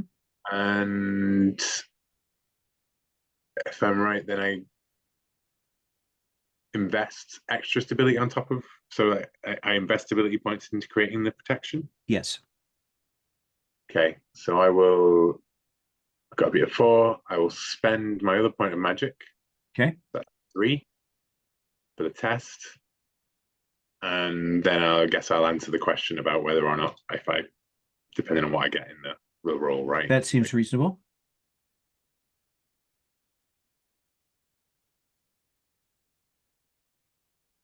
Well, that is 5 on the roll. Yep. So you get it exactly. Yep. And How much do you want to spend? let's put 3 points of stability into it. Okay. So 3 points. I'll put that in my notes, or in fact, in my notes / equipment. I will add it there. I will remove Gray's Requiem in D minor because I've already played that. I'm not going to need it again.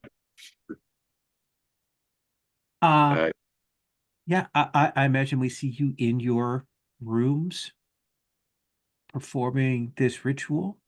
What is that? What do you think that looks like to make this thing? I think it is several different what would they be called? Like dishes filled with different water, each of which has been, one of which contains salt, one of which contains has been blessed, is a holy water, one of which is just purified, filtered water, untouched, and different, like Bunsen burner type things. I'm struggling with it, but flame beneath it, boiling each of those waters in turn, and as they evaporate, the egg in the middle bowl, floats and bobs to the surface, and when all of that boils away, the egg, remains it within the dish, and Richard puts it to an ear, shakes it, and closes it in one hand and can't crush it with his bare hand. It remains intact. Excellent. Yeah, I think that you have that solid. You can conceal that about your person. Let's take 5 for our second quick break. And when I come back, we're going to talk with Dr. Whitewood and do some other, like, if you want to look into other things before this all happens, kind of thing. Recording. Dr. Whitewood, return back with you. What is it that you wish to do? You have some time before this auction. What is it you want to investigate, set up, do?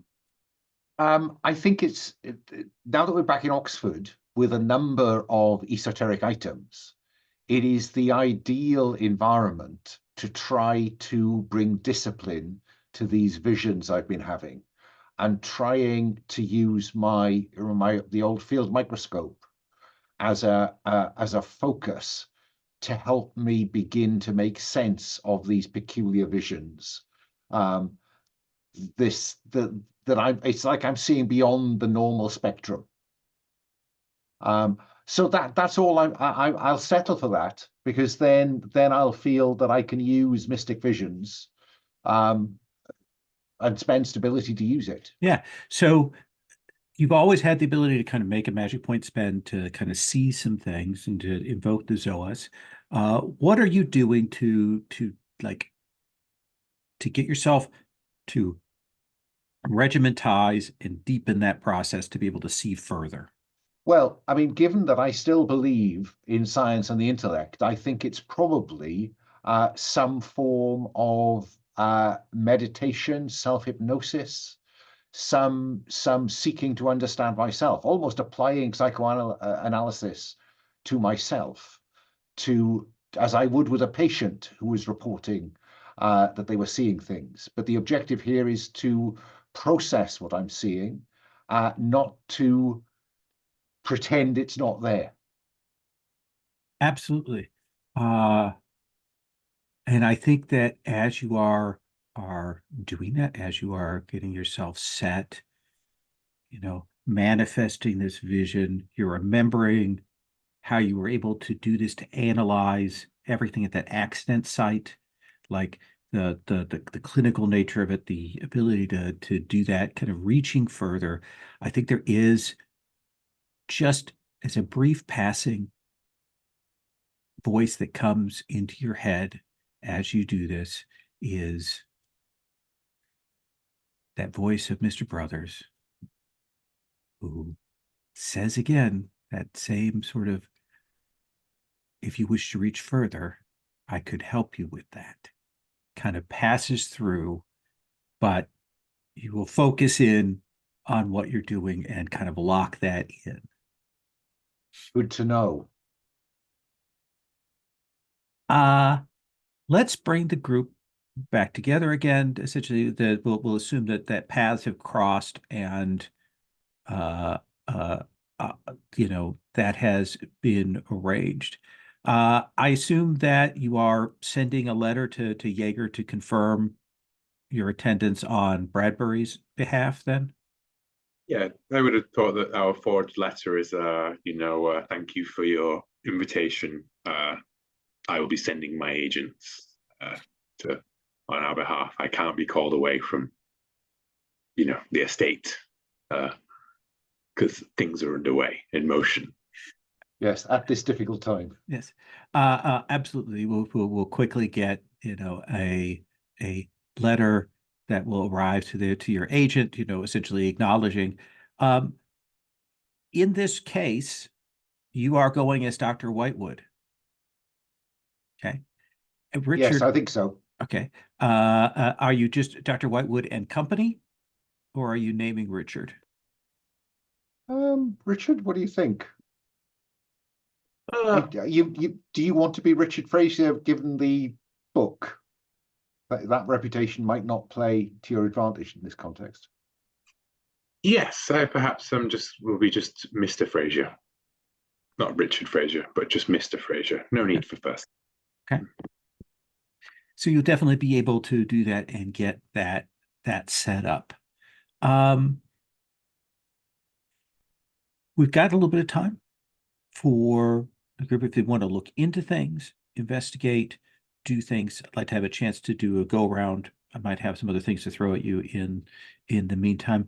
Wilford, what are you doing in the meantime to prepare for this? Or to find things out or whatnot?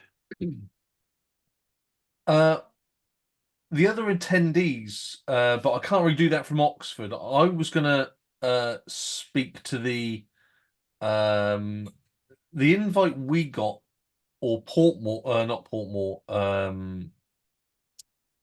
The last guy, Bradbury.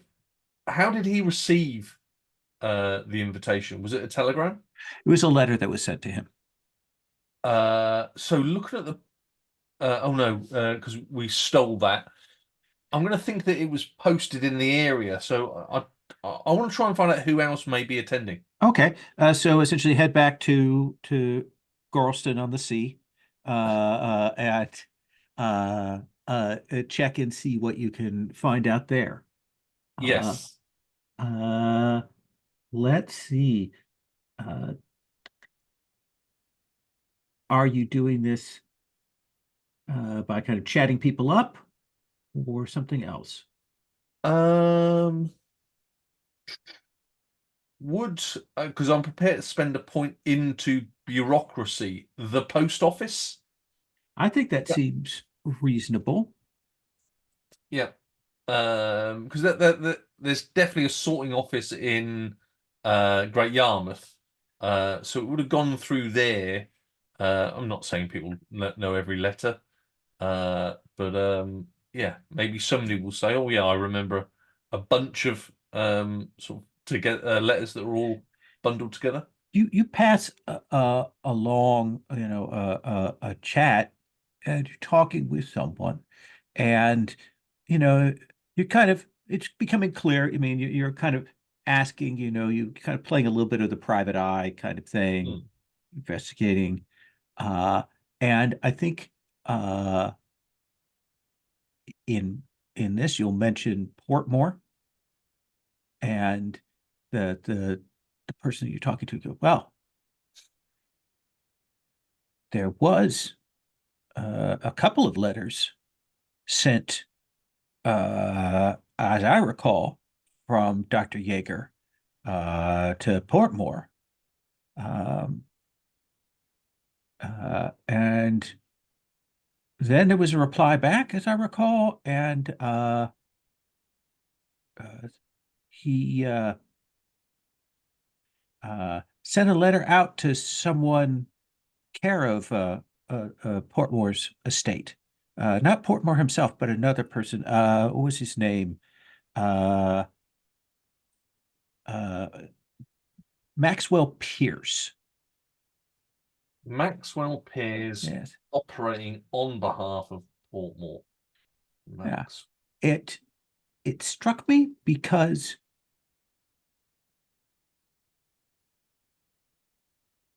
I'd heard of Pierce before, but that he was an entertainer, like a stage entertainer. And so it seems like an odd thing, but everybody's getting mixed up in these wonderful organizations. Indeed they are. Indeed they are. And yes, while I'm here, I would like to send a telegram from the post office, and I will telegram my friends in Oxford. So it would be a telegram to the address, because I think Miss Grimaldi may know of Maxwell Pears if he is a magician, possibly, on the London circuit. Yes. So you will forewarn her. Okay. So you will send that on. I'm going to answer that, since I think that's you using your information to get more, and then we'll have Isabella go. Isabella, you will have heard of Maxwell Pierce, that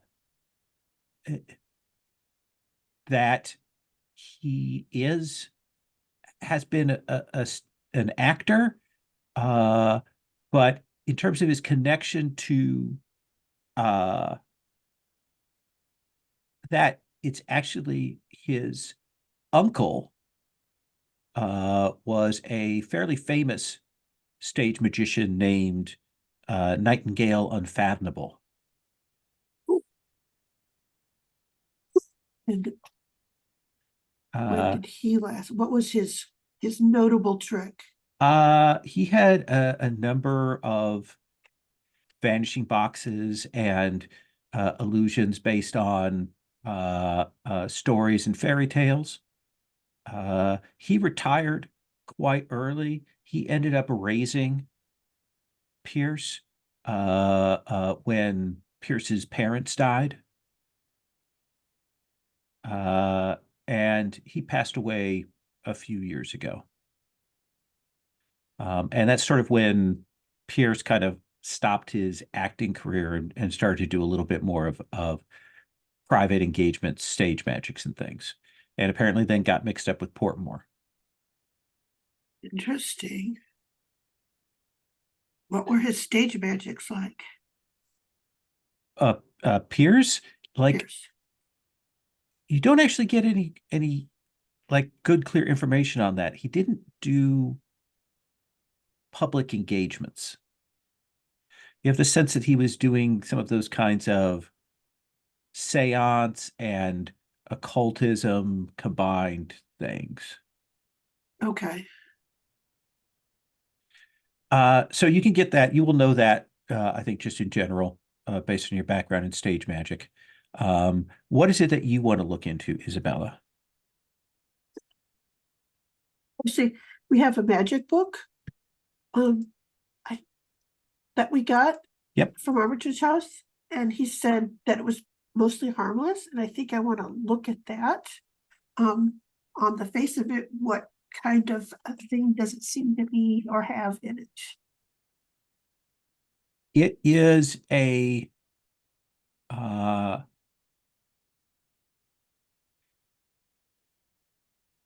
just to draw a line between a couple of things.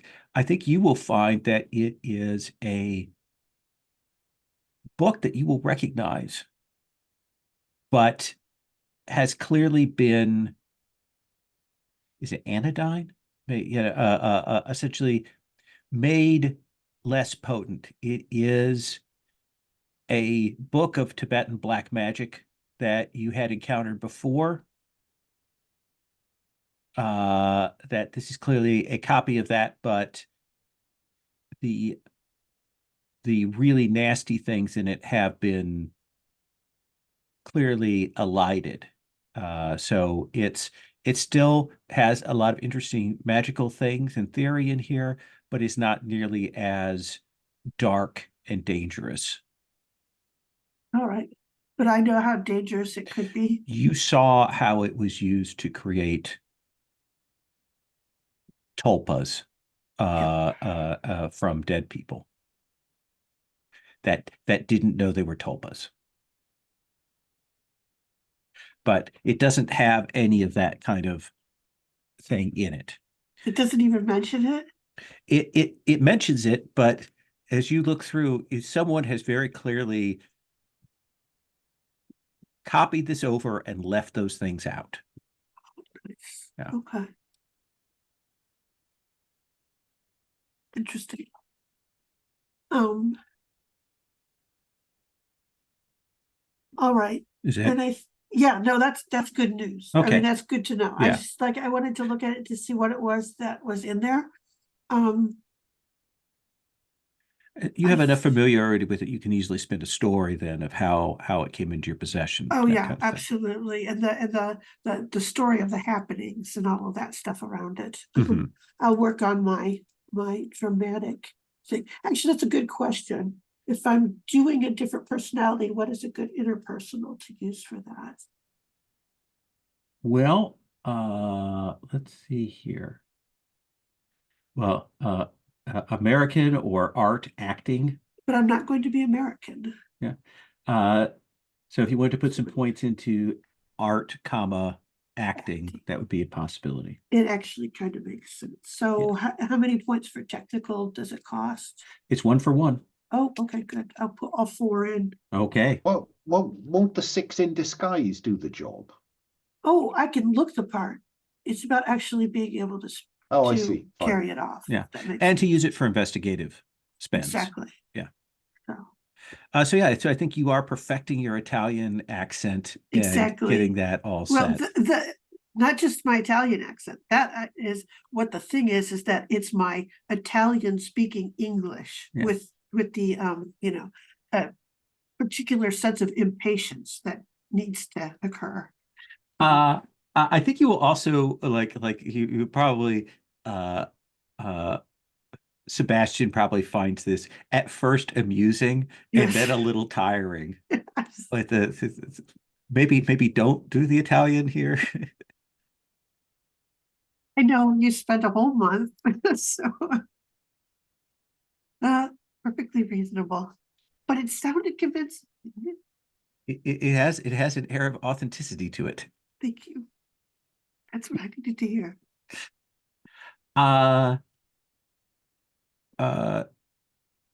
Let's come back. Richard, is there anything else you want to look into before all of this goes down? I'd like to. So what do we? Because you just Maxwell Pierce was operating on behalf of Lord Portmore, but is he who we're expecting to find, perhaps encounter at the auction house? Yeah. That seems to be the thing. The people that you suspect are going to be there are Maxwell Pierce, Brody Chaplin, Melody On Spohl. And let's get this. Our Hamish Lydecker. Hamish Lydecker. You expect there are going to be some others? You could look into see who else might be involved or invited. Who we know is Kenway, actually? The fence? Yes. Okay. Hamish Lydecker we know as Kenway. Yeah.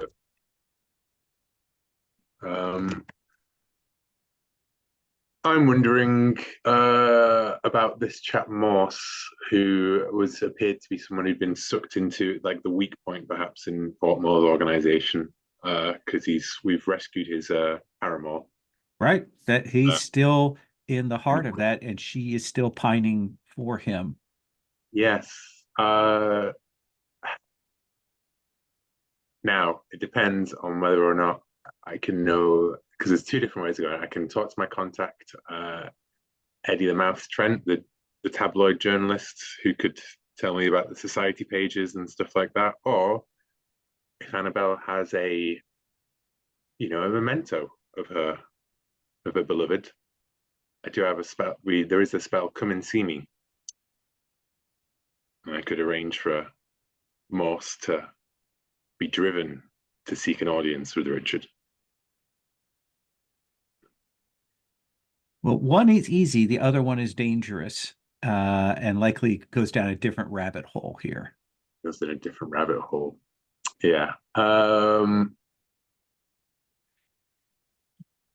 just go with Eddie the Trent for now. Eddie Trent for now. Eddie the Mouth, yeah. Let's have you make a spend on that contact. Yeah, I'll spend one of my points in that. And you ask around about magician circles, Portmore, things like that, blah blah blah, and he will say, "Well, I've heard of this Jaeger, and I do know someone who apparently has dropped all of her other things to head out to Norfolk, and who goes to Norfolk? So Indeed. yes. Are you familiar with Verity Dyers? Verity Dyers. I don't believe she come up before. Yes, she has. Very early on. Very She is early. mentioned in E's letter. Oh Easily. gosh, Right. that's going back a bit. Yeah. He will say, I don't know if you're familiar with Verity. She is one of the bright young things. But one of the weirdlings. There are a set of the bright young things who are involved in esoterica, the occult and such.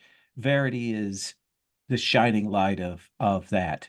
How do I put this?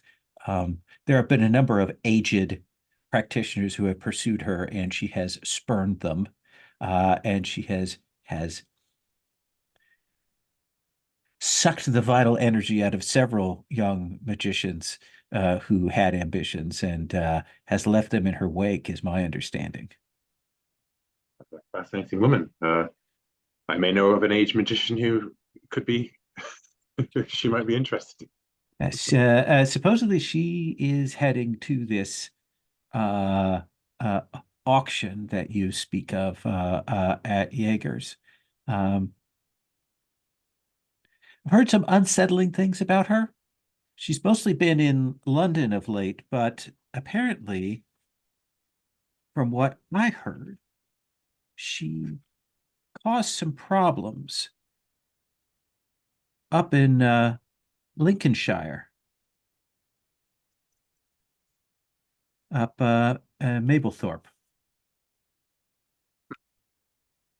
I don't know what happened there, but apparently something did. Just a rumor, though. So if you pick up anything about it, any details, I would certainly be appreciative to add that to my little black book.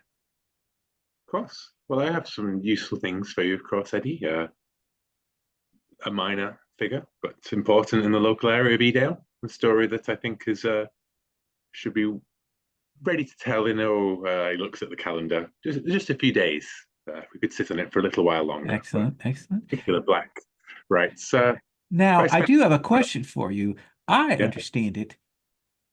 Do you perhaps have the scoop, the inner story, the true tale of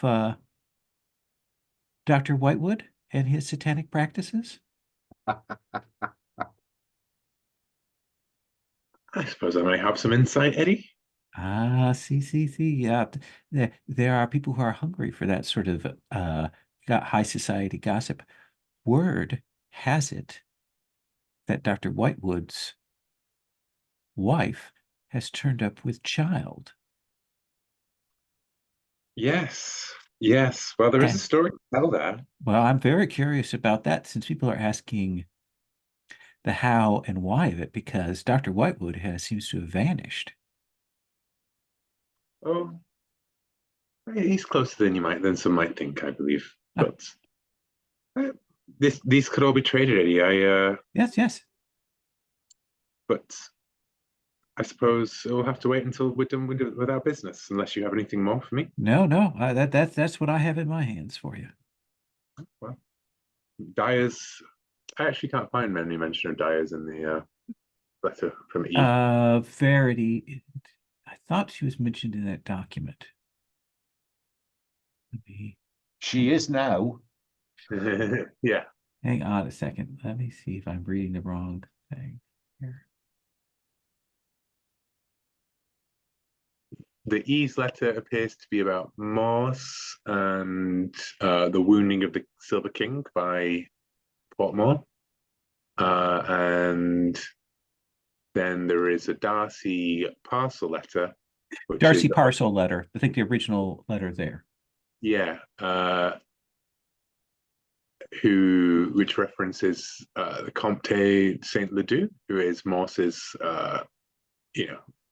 father, patron, I believe, right, originally. Yeah. Let me look here. I could have mention sworn. Dice, who is a member of the Rollright Coven, I believe. Well, I mean, we can retcon that. I mean, I know. Got a whisper. Yeah. Dice. You asked me before who else outside your group might be allies in your endeavors. I am not sure. I cannot fully ascertain what the intent is of the Rollright Coven. Dice seems to have too much energy, and I worry what danger she will bring to others. So this is Verity Dice. Yeah. Verity Dice, right? I misread that as she's a member of the Rollright Coven, but she's a separate entity. Yeah. Okay. Too much energy. Interesting. Well, another player joins the board. Yeah, he would. I wonder. So, if Eddie has no knowledge of what happened in Mablethorpe, then it sounds like it's something that I may have to dig out on the ground, as it were, as opposed to, yeah. Okay, then I think I've got plenty from that. I just know another name from Lindsay's up there. And Dr. Whitewood. Yes, I would like to just have a word with Chief Inspector Jepson. I'm just curious. Now we know that Brody Chaplin is a bit suspicious. I think we probably know that Melody Von Spall is not entirely above board. I'm curious whether Maxwell Pierce or Hamish Lydecker, aka Kenway, have come to the attention of the mundane powers. Dr. Whitewood, this is on the horn, on the blower, on the phone. Dr. Whitewood, I haven't heard from you in some time. I understand congratulations are in order. Thank you. I think. Actually, that's not why I was contacting you, Jepson. Oh, well, fair enough. Just a couple of names have crossed my desk. A Maxwell Pierce and a Hamish Lydecker. Do you, by any chance, have anything on them, or are they a cause for any concern at the yard? You give me a couple hours and let me give you a ring back. I'll ring you. Fair enough. And you'll call back in a couple of hours and spend that contact point. Yeah. He'll say, so a couple of rum folks you're dealing with there. Lydecker is said to be involved in some shady smuggling and selling of antiquities. That's the rumor. His name's popped up in a few things. Some stolen books, things falling out of transports, stuff coming from. I know he was involved with the vanishing of a cache of objects sent from a family in Germany, leaving the country. Apparently, they had made arrangements with Lydecker for the shipping of some special rare volumes and objects, and they vanished. When you say they vanished, old chap, do you mean the family vanished or the case, the box? Can't it be both? Which it is. Goodness me. Yeah. Now things are very bad for some people, some folks in Germany right now. So the vanishing is not as suspicious, but there were people that were supposed to receive the goods here in England who did not. I see. What about anything on Maxwell Pierce?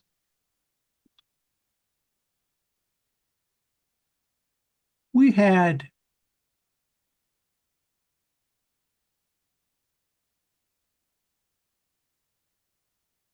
his name has popped up over the last couple of years. There have been some young women who have gone missing.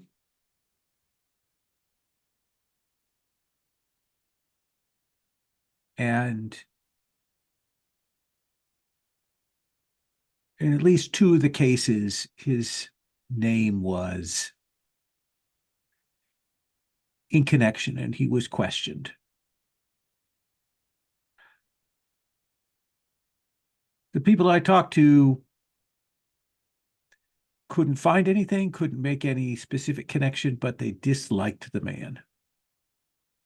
I can imagine. That's usually a gut feeling, you know. You and I have had that when you spotted one's out.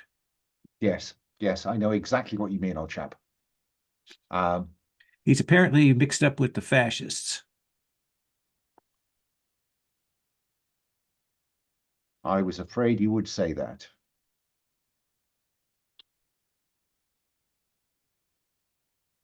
So what's his name? I'm sure that that'll come out at some point. I'll have to go.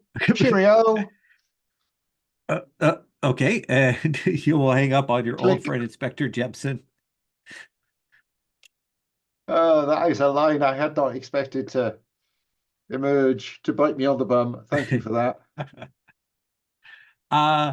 So I think we'll frame up with the pairs gathering their things together, getting your things for the weekend, telegramming to arrange for cars after you arrive at the station.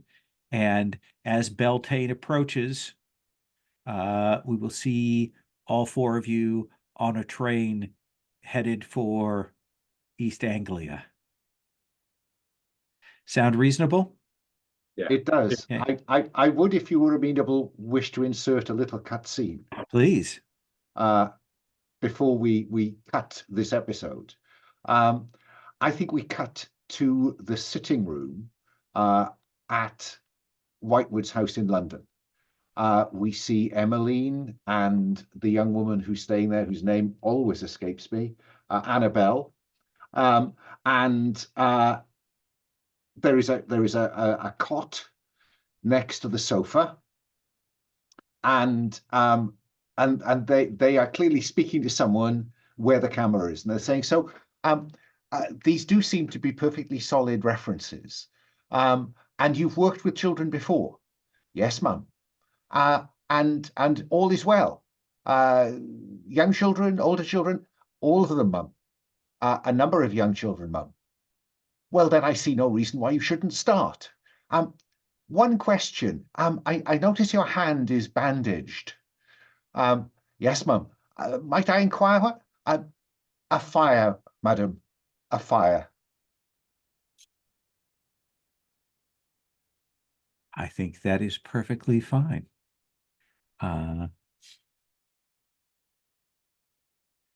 It means that she won't appear at the estate to put a monkey wrench in your plans. So I love that even more. Very excellent. Let's give everybody a build point.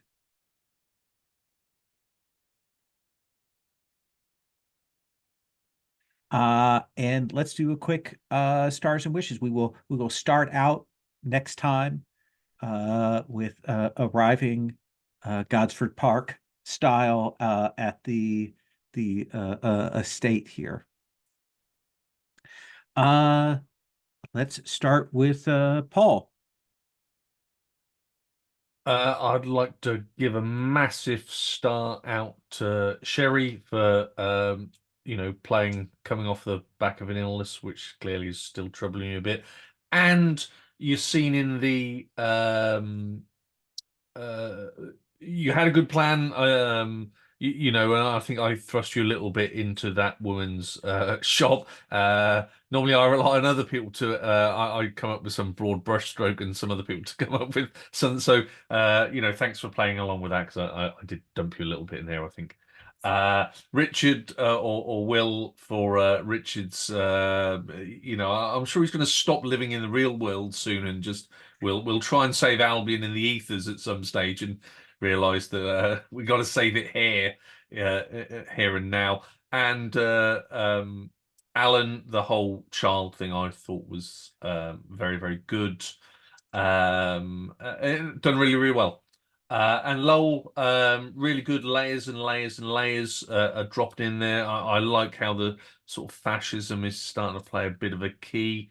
Really good build-up session, some points spent around the table. So yeah, really, really good. Enjoyed. Excellent.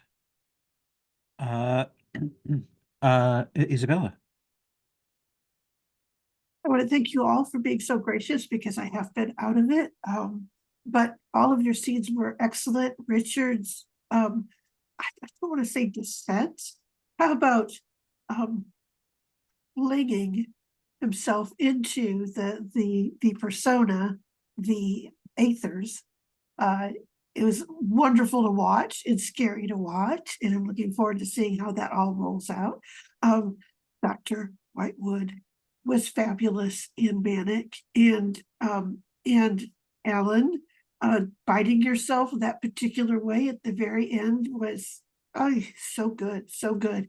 And thank you, Paul, because you were gracious and kept the boat on even keel there, because I was a little like, I don't know, in that moment.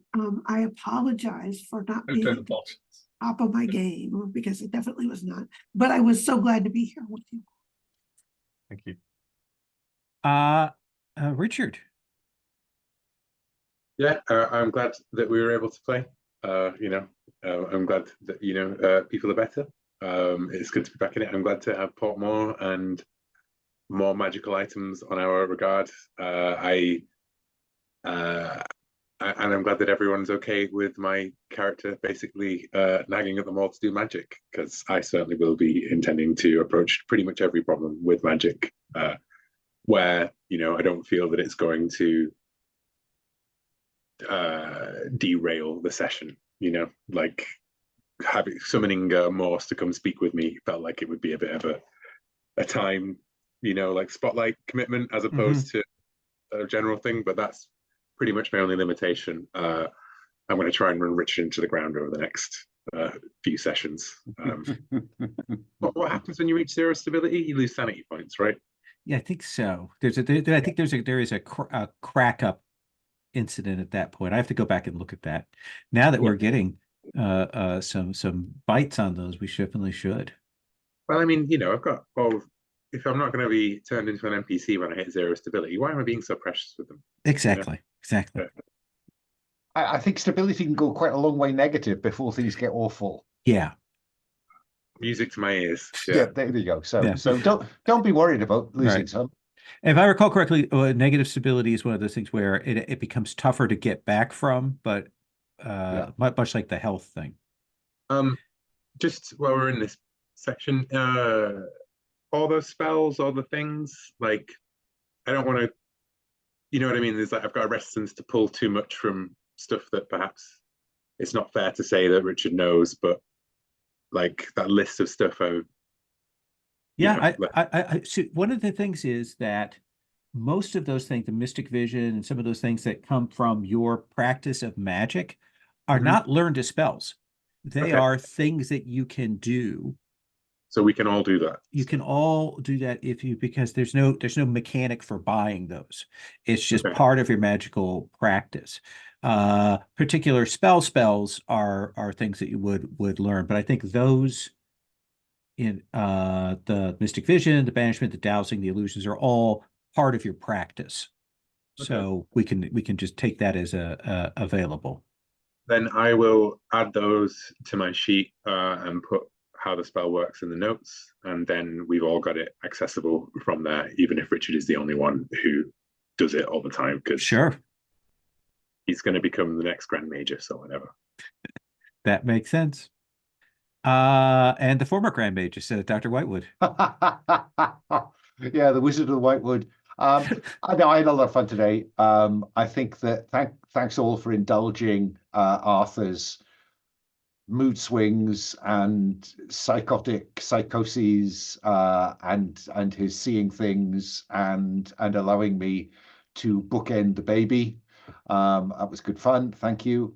I thought Paul and Sherry, I loved the kind of good cop, bad cop kind of thing that was going on with Melody von Spall.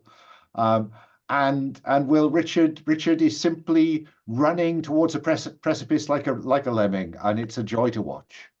So, you know, more power to your elbow. Nice. I am going to stop the recording, and I do have a question after I stop.